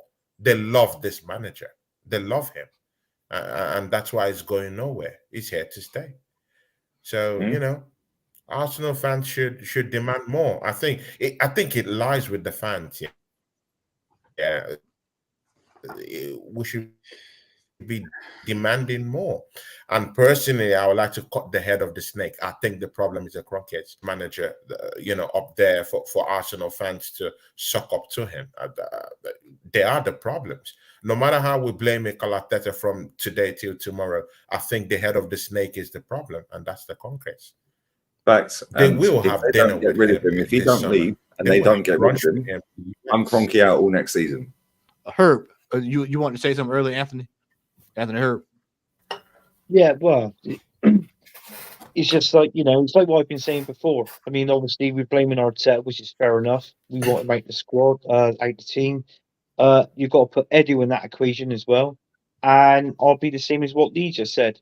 If nothing changes and all that, then the Kroenkes have got to, they got to start asking questions. Because at the end of the day, they were the ones that wanted this guy in charge. So there you go. So hopefully he'll be gone at the end of this season, but we can't see it. He'll be here next. And that'll be another Premier League. So congratulations, Mikel Arteta. You've turned 20 years into 21 years. Fact. Do you know what the panel hasn't? Do you know what the panel hasn't actually said though? The panel hasn't actually said what they will accept next season. What are you guys accepting next season? I'm accepting Super Duper Mick to stay, bro. Yeah, fuck him. I'm at Madrid. My season ticket. No, I'm talking about. Sorry, in terms of trophies. What you can ask this to any Arteta fan. They changed the gatepost and the goalpost every season. At the start of the season, they said win a trophy or leave. Now it's, but we got the most wins. We got a better defense. Yeah. You can't win with these idiots. Yeah. Sorry to cut you. I just want to say this real quick. Yeah. 51 years. Are you turning it in? Yeah. 51 years. You turning it in next season. Yeah. The club's a shambles, begging Spurs. Please share. Yeah. Not sure. I think Jamie will keep the ticket going for a few games. Yeah. Right? I put be careful. The club don't allow that, mate. You have to go to 17 out of 19. What's the first text he says underneath? 60 years old, this guy. Fuck Spurs. I don't want nothing from them. Yeah? He knows. Yeah? He knows. Thank you. This guy's had Fair a enough. season 51 knows. fucking years. Yeah? And this He is the thing. knows. Any proper Arsenal fan did not want that lot to win yesterday. Yeah? Whether it means we lose a title or not is irrelevant. Yeah? Cool. We go again next year then. People keep going back to that. I've been hearing that all day. People are like, well, Spurs would have won. They win the title. Hey, bro, West Ham plays Sunday. Why would I hear y'all say let's see what West Ham's going to do? Mate, if we had got fucking one win against our former manager, we would be winning the league Sunday. If we had got two against Fulham and Villa, we would have won it at Old Trafford, bro. If we'd have beat Chelsea, They hold other clubs. They're all blaming Son. They're all blaming Son for missing. Where's the blame for the manager for going 4 years without a title or a trophy? Yeah, because let's not forget. Oh, we can't beat Pep. Well, he ain't in the Europa League. You've bottled it every year you've been in it. Yeah, Southampton and Newcastle knocked him out the fucking League Cup. Why didn't we win it then? Don't forget. Y'all talk about the points collectors. Don't forget, we re-signed a player that cost us the Tottenham game. We re-signed him. That Tottenham game. That game would have we would have won that game. That game would have got us over the line. When they had the roof, they would have been out that roof yesterday. I know Tony. He crying. Tony crying. Look at him. Well, it's like you look here, lads. Look at all the problems at Man United. It's Ten painful, Hag. man. It's painful, man. Ten Hag, 2 years. It's 2 years he's painful. been at that club. It's And do you know hurtful. what? Look at Jazz started crying. Look at that. Jazz even crying up there. Look Bro, at he's got the 3 finals in 2 years. Exactly, Lee. And he 3 finals. painful, He's man. won 1. He could possibly win 2 out of 3. Do you know what I mean? So I know they're doing shit in the league, which they are. But I mean, regarding trophies wise, he ain't done that bad getting to 3 finals with a possibility of winning 2. So it's like what I said, Mikel Arteta, he can't do that. It's like what I've been saying before you come on, Lee. This guy, yeah, he doesn't know quality if it slapped him in the face. Yeah, look at that. I didn't even watch it last night. I'm so pissed off. Yeah, and I wouldn't cheer a goal for them, never.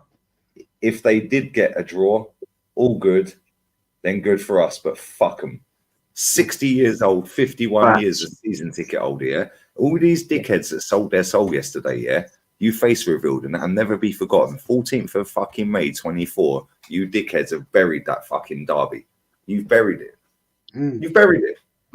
You grew up in the area. You were born and raised in the area. Your granddad was going before any of us were fucking, or before even my dad, and all like back in the day. Jez, that fucking derby is buried. It's buried. The unicorn derby now. Yeah, North London's pink. We're a family, and we're in a pink top. It's salmon. Yeah, It's the brotherhood derby. I said this, right? Yeah, don't ever come to me and talk about a North London derby ever again. Because for you arsewipes, and you are arsewipes, to actually go and support Spurs, right, in that game. Yeah, and then next year you'll be giving it all the big large. Because 2 weeks ago, right, Arsenal and Spurs were scrapping outside the stadium. Yeah. Right, they're having a punch up. Yeah, I've seen the YouTube channels. I've seen a video sent to me by a buddy of mine, right, where the police were involved with the proper Arsenal against the proper Tottenham. I'm not talking about the Ashburton ultras, right? These are proper Arsenal. Old boys having a go, having a pop. Yeah. So don't come along and tell me next year you're supporting Arsenal, right, in a North London derby, because you're absolute fools. I mean, I like Lee's buddy, right? His dad's mate, right? His dad, yeah. 1975, I had my first season ticket. I gave it up in 2016. 41 years I had that, right? Home and away, as best as I could, yeah. For 10 seasons, I never missed a game, home or away, ever. But in the end, I just got fed up with it. I said, no, fuck this. I've had enough. Fed up with it. I'm seeing dross. I can't see anything going forward. It's costing too much money now. You know, I didn't live in the area, so I moved out. That's my fault. That's my fault. But I did it for work. So at the end of the day, you have to balance things. You have to balance the books and say, I can't afford this no more. Right? And I'm sorry. It's an absolute. I'm still shocked. I'm still disgraced by the fan base. This is not the Arsenal Football Club, fellas, that I grew up with. Facts. Anymore. I'll tell you what. That young fella, right, who got stitched up yesterday, right? Yeah, by having to put a Tottenham shirt on, right? If you'd done that and walked down Gillespie Road, Avenel Road, Highbury Hill, mate, you wouldn't be seeing it again. Wow. You wouldn't be seeing it again. You'd have gone. You'd been disappeared. They would have smashed up his head. That innocent guy would have gotten his head smashed up. Same with the half and half scarves. Wouldn't happen, mate. Oh, mate. There's one yesterday. Not a chance. There's a fella here yesterday, right? Arsenal fan. Harden, big Arsenal fan. Big, top Arsenal fan, man. Half and half scarf. You take the piss. You taking the piss. Half Arsenal, half Spurs. Mate, you'd be lucky. You would be lucky if that was not put round your throat and set on fire. Because that is not ever. I said this last night. I said it on my stream, right? Back in the day, outside Highbury, Emirates, the old White Hart Lane, wherever. If you had a guy on a little stall, right, selling half and half scarves, he'd have been dragged out and said, see you over there, fella. And they'd have burnt it down with the stock. It would have been burnt down and he'd have been piped up. He would have been taken round the back and given a right good kicking. You don't do that. You don't do it. Seriously, man. It's all got absolute tits up. I've got no time for this fan base whatsoever. Seriously, man. Seriously, go on. First super chat that I've ever gotten. Rand DTV. Biggest waffle. Every team that comes in second challenging the winners has always had a great send-off on their last game. No manager has ever been sacked for challenging the title winners to their last day. Absolute bollocks. Let me bury this dickhead. Yeah? Let me bury this dickhead. When did Pellegrini get fired? When did he get fired? Let me bury this dickhead, yeah? Let me bury this dickhead. Yeah? Laurent Blanc at PSG. Yeah? Yeah, Laurent Blanc at PSG. Yeah? Laurent Blanc at PSG, yeah, did the domestic treble, but he didn't win the Champions League. They sacked him. He did the domestic treble. Yeah? Pioli, this season, lost to Inter at the San Siro, obviously the Shedder Stadium, sacked 2 days later. 2 days later. Enrique. Luis Enrique, sacked. Yeah, let me tell you another one. Let's go to Real Madrid. Should we go Real Madrid, shall we? Let's go Real Madrid, because we can go back time in Real Madrid. Managers that have come second, managers that have come first and won Champions Leagues and been sacked. We can go to Bayern Munich and sack managers. Yeah, let's go to Nagelsmann, because that's recent. Nagelsmann got sacked 8 games from the end of the season, second in the Champions League and the Cup. Sacked 8 games to go. Imagine sacking Super And he won the title the last year. Yeah. And he won the title the last year. Yeah. What are we doing here? And he won the title the last year. Yeah. And let's be real here. Yeah. I think Xavi won the title last year, and now they want him out. Yeah. Yeah. Yeah. Let's be real here as well. Let's go back to when this lot won the title. Yeah. And Ranieri was the manager. He finished second and got sacked. Yeah. Got sacked. And they brought Josie and then won back-to-back titles. Oh, I bet they're crying at Chelsea. Yeah. Come on, what are you doing here, bro? Come on. And listen, that guy, yeah. Right. Randy TV. I've seen you in my chat before. And listen, yeah, you have different energy in my chat than this chat. Real talk. Yeah, real talk. Yeah. Managers get sacked because the aim of the game is to win. The predefined metric that we don't need any opinions on, because it's set in stone 150 fucking years ago, mate. You get a trophy if you win. Everyone else lost. We then restart on 0. There's no progress. You just lost by less. Don't let Sky Sports and the Premier League spreadsheet of the league table, which is a Premier League spreadsheet, gas you up into thinking, oh, 8th, 5th, 2nd. He's won fuck all for 4 years. Sack him. Yeah, it's time. Look at Unai Emery. Look at Unai Emery. He won the Look at Unai Emery. He won the treble, a domestic treble with PSG, but then he left too and joined Arsenal. Yeah. Yeah, but he bottled a 4-1 lead or a 5-1. Yeah, man. Exactly. I didn't even think it was the. I forgot. That's all I got. I totally forgot about that. Yeah, you're right. Yeah, but this is the thing. They are so infatuated with this manager because of the constant PR. Yeah. And the one thing I'm going to say, I'm going to go and have a quick cigarette because I know you want to wrap up, mate. Yeah. Right. I'm going to say this as well. Yeah. Fair play to Ian Wright, Kevin Campbell, Thierry Henry, and Laura Woods. I don't like Laura Woods. I think she chats shit. I don't like Ian Wright. And my mother sat here yesterday and said, Joe, you was the white Ian Wright. You adored that guy as a kid growing up. She sat here and said this on the stream yesterday, the Man City Spurs game or Tottenham Man City game. She said, yo, you loved him as a kid. I was Ian Wright in the playground, bro. I fucking hate that guy, yeah, for his opinions. Yeah, and I've actually met him and he's a prick. Yeah, I just aired him. Me and Kenny walked straight past him, right? Because we keep it a buck, right? Let me say this. He's not said a single word about this Tottenham love fest. Why? Because he's played in the games. He's our second top goal scorer. Thierry Henry, celebrating a draw. Yeah, Tarico jumping up and down, celebrating a draw. Celebrating a draw. These men were celebrating a draw at the Etihad. Yeah, yes, Mutant Fan TV. Now, Thierry Henry never lost a single game against Tottenham as an Arsenal player. No. Zipped. Kevin Campbell, zipped. I've met KC, big up KC. All of our strikers, yeah, have zipped it. Laura Wood, she'll twerk for a pound note anywhere. She's obviously got a very good fucking, very, very, very, very good promoter and a very good agent because that girl gets gigs everywhere. She's on this own boxing. She's everywhere, bro. Zipped. Hey, Lee, Sol Campbell. Zipped. Mm-hmm. Robert Perez. Bergkamp. Patrick Vieira.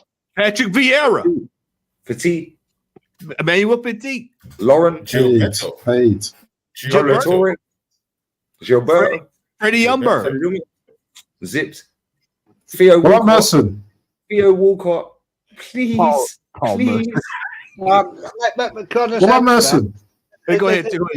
Merson said if they win, he'll get a Tottenham tattoo. He said there's no way they'll beat. There's still an Arsenal player at Hale End. Did he say anything? Jens Lehmann. He's there. He's got the copyright. Big up Jens Lehmann, yeah. Anyone who don't know this, Jens Lehmann has brought the copyright to the word invincible for merchandise, which means this shameless bastard. He's a legend for that. That's why he did in their fucking merch next and that's why he did it, because he knew they would try to make money off of it. He's like, nope, not to do it. That's exactly what the funny thing is. All 20 or 25 or whatever it was, I think it was 20, I may be wrong. Yeah. They've all partnered up. Yeah. He's not let the club involved. He's told the club jog on, but Ashley Cole, Bergkamp, all the Invincible team, they all get an equal share. Yeah. And all the money they generate off of the word invincible for his company, they split to charity. But the club are not part of it. This shameless club, Jens Lehmann, the German, big up to him. Big up the Germans. Yeah. Big up Jens Lehmann. Yeah. And this football club have dined out on retro and invincible and bruised banana. Well, there's one gone. Yeah. 2 to go. Yeah. 2 to go. Because this football club has been a shambles for a long time. Yeah. And I'm not having it. Yeah. The fact and reality is they're celebrating 20 years today not winning a title. And they streamed it live on Arsenal, which I'm muted on their Insta and on their YouTube. I'm muted in the comments. Nobody can see my comments. Why? Because they know I rattle them and they know I say the truth. Alex Scott's blocked me. Wrighty's blocked me. Zinchenko's blocked me. The photographers blocked me. All on Insta.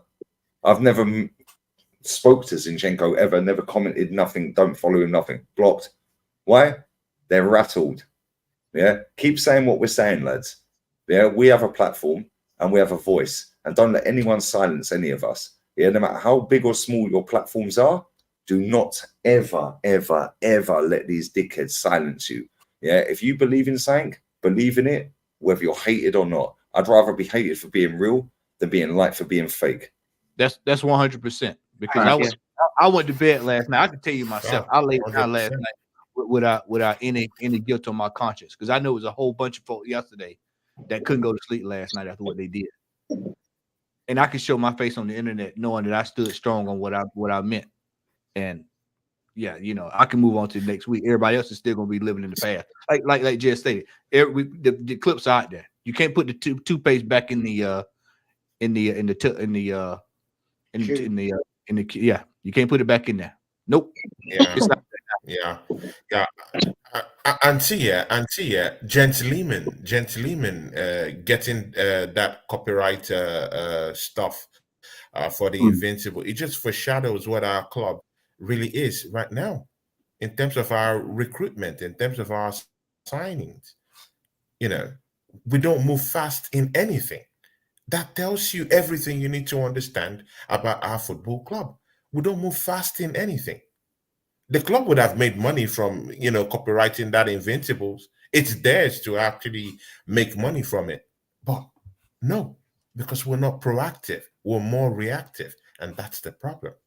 See, guys, one other big reality no one is actually even really, cozying up to is that Manchester United is in an FA Cup final. Just imagine if Man United somehow conjure something and just beat up Man City in that final somehow, magically, win that FA Cup, they would have a more better season than Arsenal. They've won. That'll also defeat the narrative, Pep narrative. They will be in 2 finals. Yeah, guys. Yeah, they will be in 2 finals. I didn't realize in 2 finals. And Arsenal have the best team. Oh my God! Chelsea was in 2. Chelsea was in 2, right? Wasn't Chelsea in 2 finals this year? Was Chelsea in 2 finals this year? Am I correct in that? Semi and final. Semi and a final. They're in the semi. Semi and the final.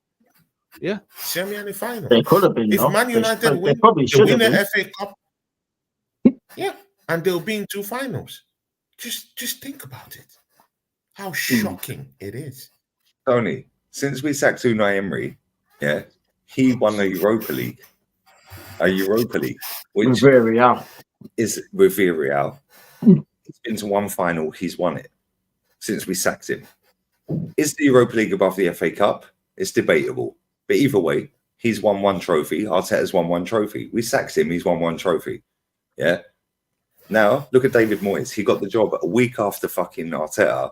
He's been to the same amount of finals, and he actually won a trophy. Moyes has been to the same amount of finals. Ten Hag's been to 3 in 2 years. Yeah. Now, Bilbao, they just won the Copa del Rey. Bilbao, they have a pool of players. Yeah. They only pick players out of a pool of 2.3 million people. How many of them are actually fucking male, and how many of them can actually play football? Yeah. They just won the Copa del Rey against Mallorca. How did Mallorca get there? Yeah, but we dismissed the League Cup. Oh no, that's beneath us. It's like if you're a virgin, and you've never busted up, and you want to get the 10 out of 10, bruv, you need to do baby steps along the way. Our fans go, yo, we're going from 0 to 10. Yeah, that's what we're doing here. 0 to 10. 0 to 10. How about win the little cups, the League Cup? Yeah, of this fan base, the little cups. When Jose came in, the first cup he won, League Cup. Pep 4 League Cups on the spin. Now they're the only club in England that can actually genuinely say bigger fish to fry. What about the team in Germany? The village with like 11,000 people or whatever it was. They took down Bayern Munich. Saarbrücken. Yeah, Saarbrücken. Yeah. So, 1st division. The mighty Bayern Munich. So I'm just tired of the excuses, man. Yep. Man said, Why are we just even said in the looking so chat, man said far? in the chat, What? Carlo is no good in the Prem. Man, like Jay said, Carlo's no good in the Prem, yeah? Carlo's no good in the Prem, yeah? And he went a Man got double with sacked at half Chelsea. time after doing a double, bruv. What are you waffling about? That's what I mean. Right. People they don't Why- even realize that. People don't even why are realize. we- Go ahead, Tony. Why are we even looking so far? Why are we even looking so far away from home?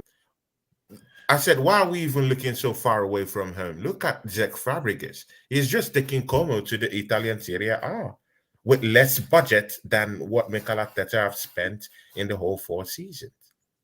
My brother, go look at, just go check out his budget at Como and see what he has done.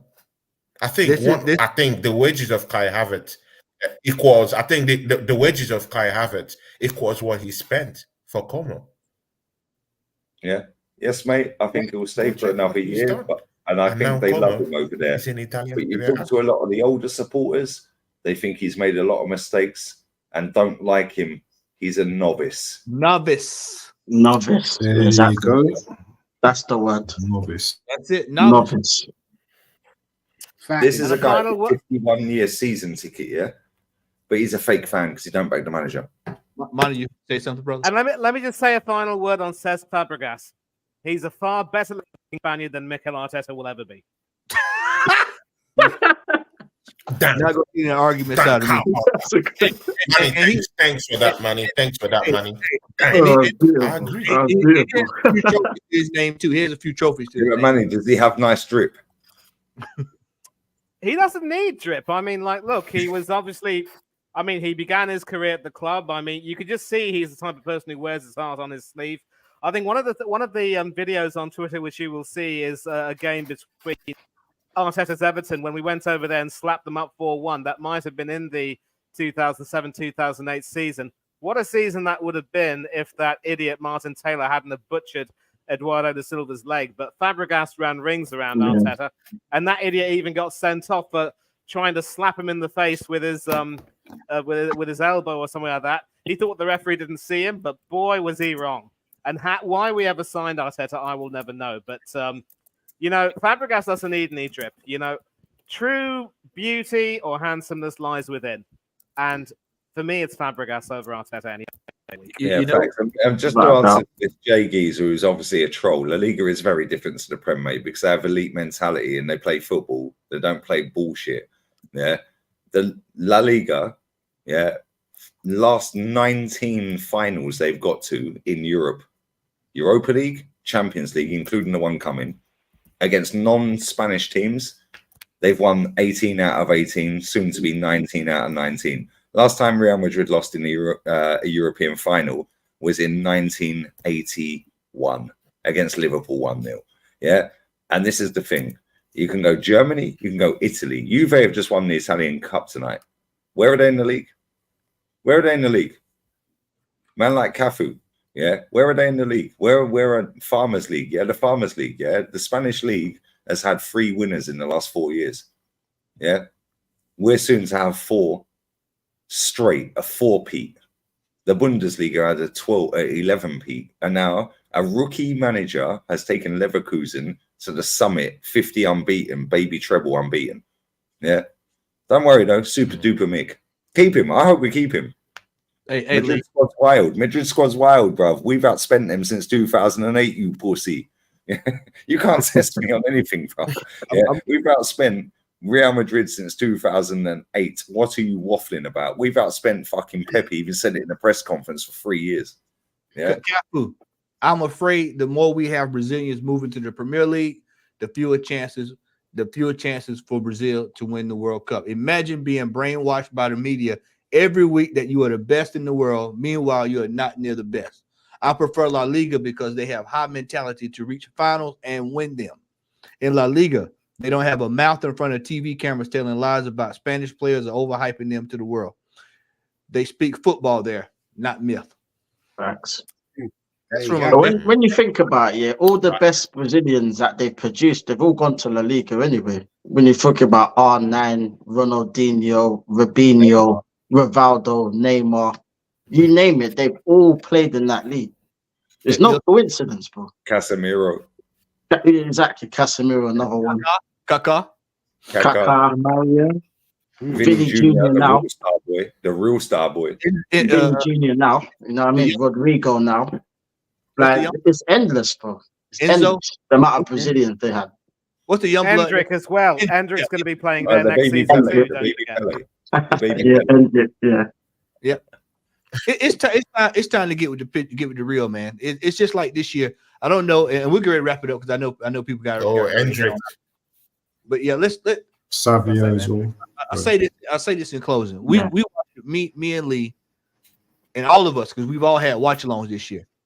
The quality of football in the Premier League this year was absolutely scandalous. Some of the worst I've ever seen. We have professional players that can throw-ins. I mean, let's not forget about soccer's free kick corner kick that in the game a couple of weeks ago. I mean that just goes to show you how bad. What was that we was watching the Manchester United game the other day? How bad that was. All right, let's not forget Thomas Partey's shot against Southampton last season that went out the stadium. Let's not forget we watched Brendan Johnson, Garnacho, and Werner, running straight down the wing and running the ball out of play for a goal kick. Yeah. We smashing the ball off the defender because they ain't got no tech, so they try and get a corner. That's what Doku does every week. Doku's dog shit. Yeah. If Nico Williams is any better, good luck. Any Arsenal fan with their pants around their ankles for Nico Williams, he's shit. That guy, and he's shit as well. That guy Nacho. Oh yeah, he's another one. That was all I need to see from him. I didn't see any more. He'll be at Rayo Vallecano inside 2 years. Yeah, that was it. It's just been absolutely shocking. The other day, me, Matty, and Liontetz were watching highlights of some Champions League game the other day. Matty, you remember that one? Yeah. Well, we're watching the high intensity game. Yeah, Real Madrid, the transitions, how they were playing, how everything was just going so swiftly and fast and intense. You could feel it. Yeah, you can't find that in the Premiership these days. 5-0. And that's why we will win the. We're nowhere near winning the Champions League. Yeah. And these lot actually wanted Real Madrid as well. Shocking. Because let's not forget that they actually wanted Real Madrid. Hey, be careful what you ask for. Hey, be careful what you ask for. You just might get it. You might get it. You might, and trust me, next year's Madrid team is going to be worse than this one. So you just might. Man like Mbappe, baby Pele rocking up, Alphonso Davies rocking up, Whoa. It's going to be peak for this lot, bruv. Yeah, but don't worry, man. I put my membership en route. Jez, I don't blame you, Lee. I don't blame you. Jez, tell everybody where they can find you at, my man. Yeah, Arsenal history and more, man. Done a lot of streaming last couple of days. Been some great discussions. I won't lie, been brilliant. You know what I mean? And I'm going to do a match preview Friday night for the game. Maybe a bit pointless because we know what's going to happen, but it's the last game of the season, so might as well do it anyway. And then obviously fan cams. Watch maybe the massive, maybe I don't know, please, maybe there's going to be the massive breakdown emergency meeting. I don't know, but I've never said this before. I'm actually glad it's coming to the end of the season. I'm seriously pissed off of it. We've thrown it in the bin again, and so I'm out. That's it. And sorry, people, if you don't like what I'm going to say right now, Arteta, get out, you prick. Liontetz, brother, glad to have you here, man. As always enjoy talking with you, man. Tell the good people where they can find you at, my friend. Yeah, big up for having me again, Matty. Like, much appreciated. Liontetz TV on YouTube.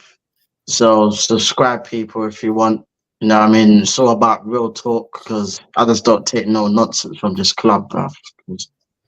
I've had it up to here with this club as it is. So, like, if you want, like, if you're a person that like is soft and doesn't like real talk, then it might not be for you. But like everyone's welcome, man, as always. But big up to everyone on the panel. Like thoroughly enjoyed the show, man. So big up, man. Sweet. Thank you for having me, Matty. Yeah, no problem, man. Thanks for coming through. Money. Brother, it's always good to have you, man. Good to see you, bro. Like I said, I hadn't seen you in a while, man. But tell everybody where they can find you at, brother. Yeah, it's been a minute and a half. That's all I can say. Thank you. And yeah, no YouTube channel of my own, sadly, but Twitter is where you can find me. It's Thangadorai 1981, where I often engage in some ridiculous arguments with, you know, a lot of Arteta inners who try to come at me and call me cringe and try and say I don't know what I'm talking about. They accuse me of, you know, of not really having an idea of how long it takes for a team to progress and so forth. All I can say is, in the words of Northside, Vaitumanuku, get out of here with that nonsense. And Instagram, it's Manny Thangadorai 1981 on there and also on Threads. I do happen to be on several YouTube channels. Big up to you, Matty, for having me back. I hope to come back again very soon. Also, shout out to Del Boy Gunner TV, Coach's Corner, Oris Talks Football, Up the Cherries in all departments, Tony Claude Gunner TV. I haven't been on your channel for a long time. I hope to come back again soon. Also, Danny AC TV, Football United, Anthony Herbert. I've missed you a great deal, mate. I hope to come back again very soon. Also, Rich Sports, AFC Talk Show TV. Big up to Spurs U Asia TV with Eugen. I was on the watch along with him. I wasn't cheering for Spurs. I was just observing everything, observing the madness, and just at peace with everything afterwards. And I'm a person who goes there in peace to talk with some really good people, and we have some good discussions. And it's always it's a which I enjoy, and I always try to contribute to a debate, because as I always say whenever I come on streams and have to leave, if we can't agree to disagree without being disagreeable, there's no point in having a discussion. So as always, we must be respectful to the panel. We must allow them to say whatever they want to say without the interruptions. And again, even if we do disagree, we must be respectful. And Jez, as always, sir, nothing but respect for you.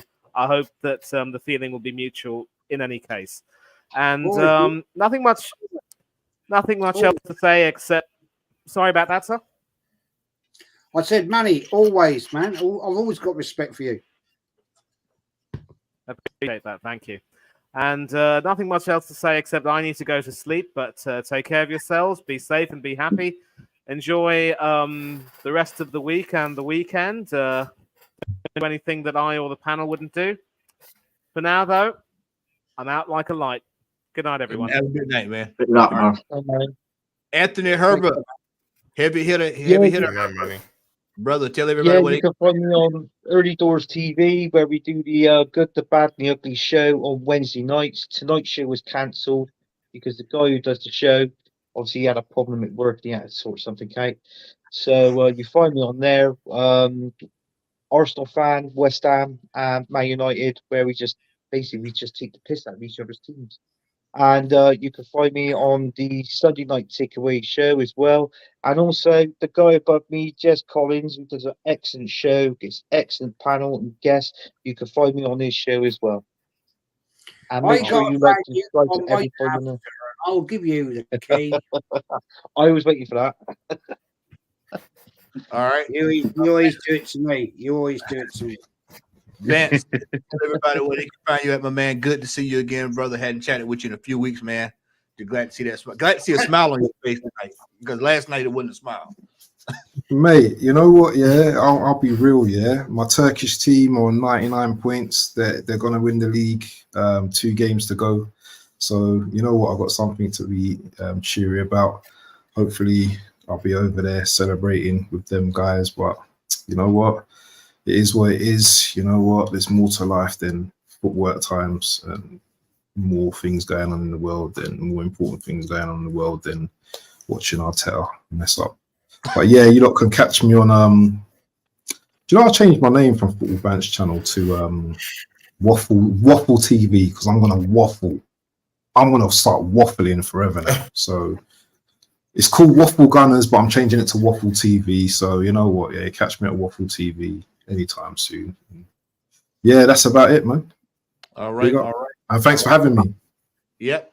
El Capitan. I mean, everybody Yo, would have. big up to the whole panel, man. Jez, Liontetz, Manny, Anthony, Big up, Abs, Lee, man. Tony. Yeah, Lee. Big up to the chat. And yeah, listen, life's good, man. Real Madrid, Hala Madrid, vamos. If they win their last 2 games against Villarreal and Betis, 99 points. 99 points. And then Champions League finals to look forward to. 1 game lost in the league all season against Atleti. The only other game they've lost all season was to Atleti, funny enough, in the Copa del Rey. So yeah, no excuses for injuries. ACLs, MCLs, left, right, and center, hamstrings, all of this stuff. So yeah, life's good at Madrid. We have the cigars out, feet up, comfy. Fuck Arteta, hijo de puta. Yeah, hijo de puta para siempre, granny de polla. Yeah, puta madre. Yeah, man got an award tonight for what? Get in the bin. Thanks for having me on. Tell me you've hit 2K subs, please. Brother, I am well over 2K. I was going to say that for last, but there we go. Thanks, everybody, for Big getting up, Matty, man. Big up. Everyone on this panel. Big Yeah, up, mate. got a channel. Get a fucking channel because we need more voices on this platform. Yeah, I appreciate it, man. Manny, fuck Twitter. Yeah, that platform is infested. Yeah, Rodent. Get a YouTube channel, my guy. Absolutely. Definitely, man. Definitely, you need to, man. Well done, Yeah. Matt. Well done, Matty, for getting the 2K. I couldn't have did this without everybody here, man, and I appreciate y'all. I love y'all. Salute. I really Nadok, all y'all. Nadok in Romanian. Yeah, Dute Inganoi is getting the bin in Romanian. Dute Inganoi. Yeah, Capul sus is like a big thing. Yeah, and it's mad. Yeah, it's mad. Capul sus. You say you meet a Romanian, yeah, and you say Capul sus. That's heads up. That's like, yo, big up to you. Yeah, heads up onto the next. It always jars me. Yeah, but Capul sus. You meet a Romanian, say Capul sus. You watch the girl melt, bro. I might say that to the guys in the road then. You know, the guys that go traffic lights. Big man, Tony, big man. Brother, it's always good to see you, man. My partner in crime, bro. Tell everybody where they can find you at, man, and what you got going on here. See, guys, yet another season, and yet another failure, yet again from this manager. I actually thought that the stars would align this season after that, after last season, after pushing City last season, but yet again, it's a tale of woes, and it's a draining one. I'm tired. Mikel Arteta, I don't hate you, but I don't hate you, but please, if you have any dignity and integrity left in your body, in your bones, please just resign at the end of the season.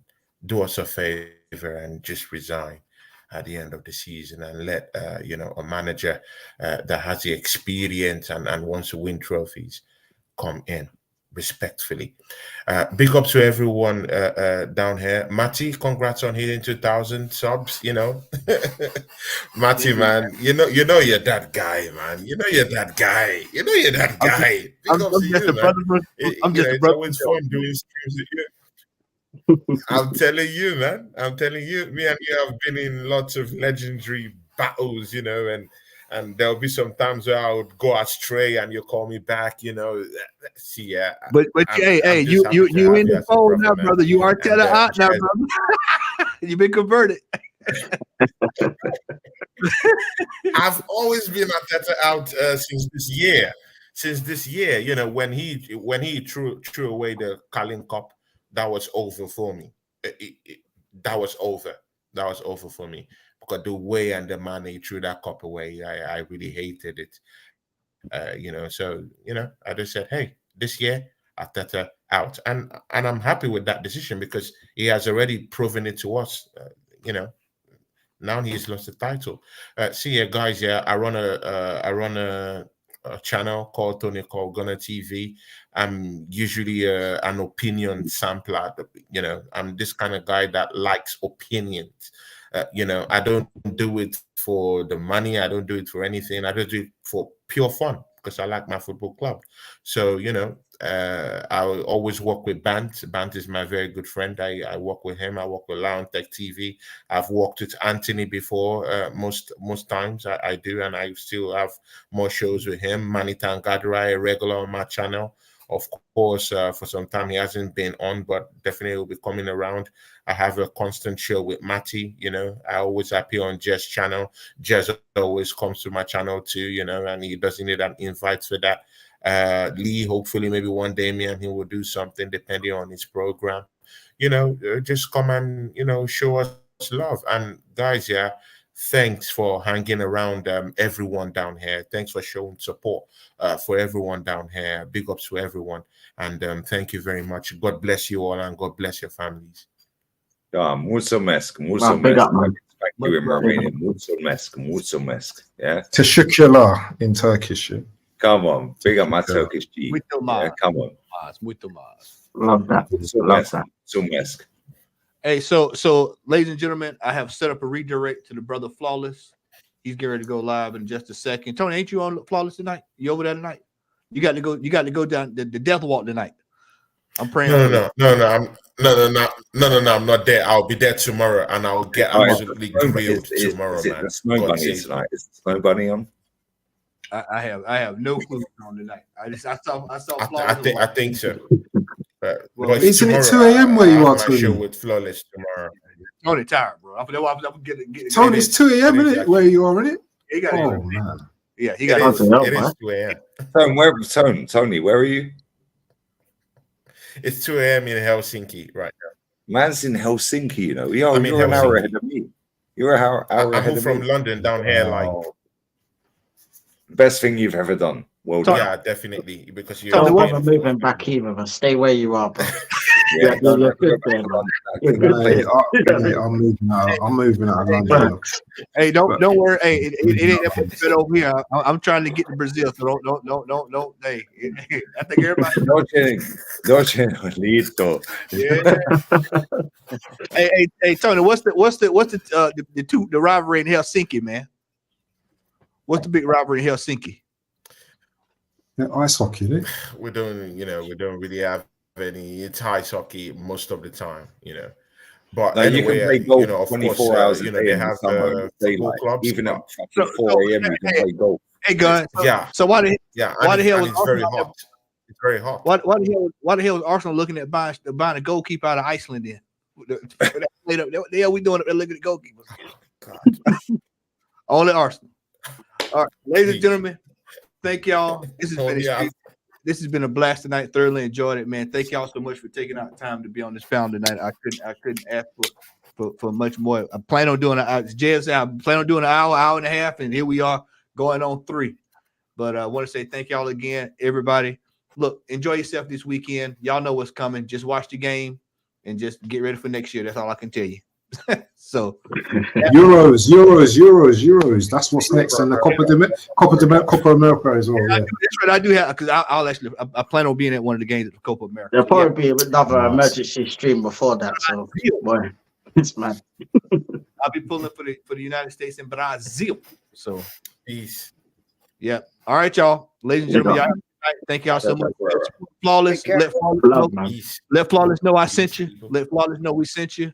Southern Gooner Radio. The Rat Raid. Southern Gooner Raid. Rat Raid. Hashtag Rat Raid. All right. Y'all have a good night. Cheers. Peace. Thanks, everyone.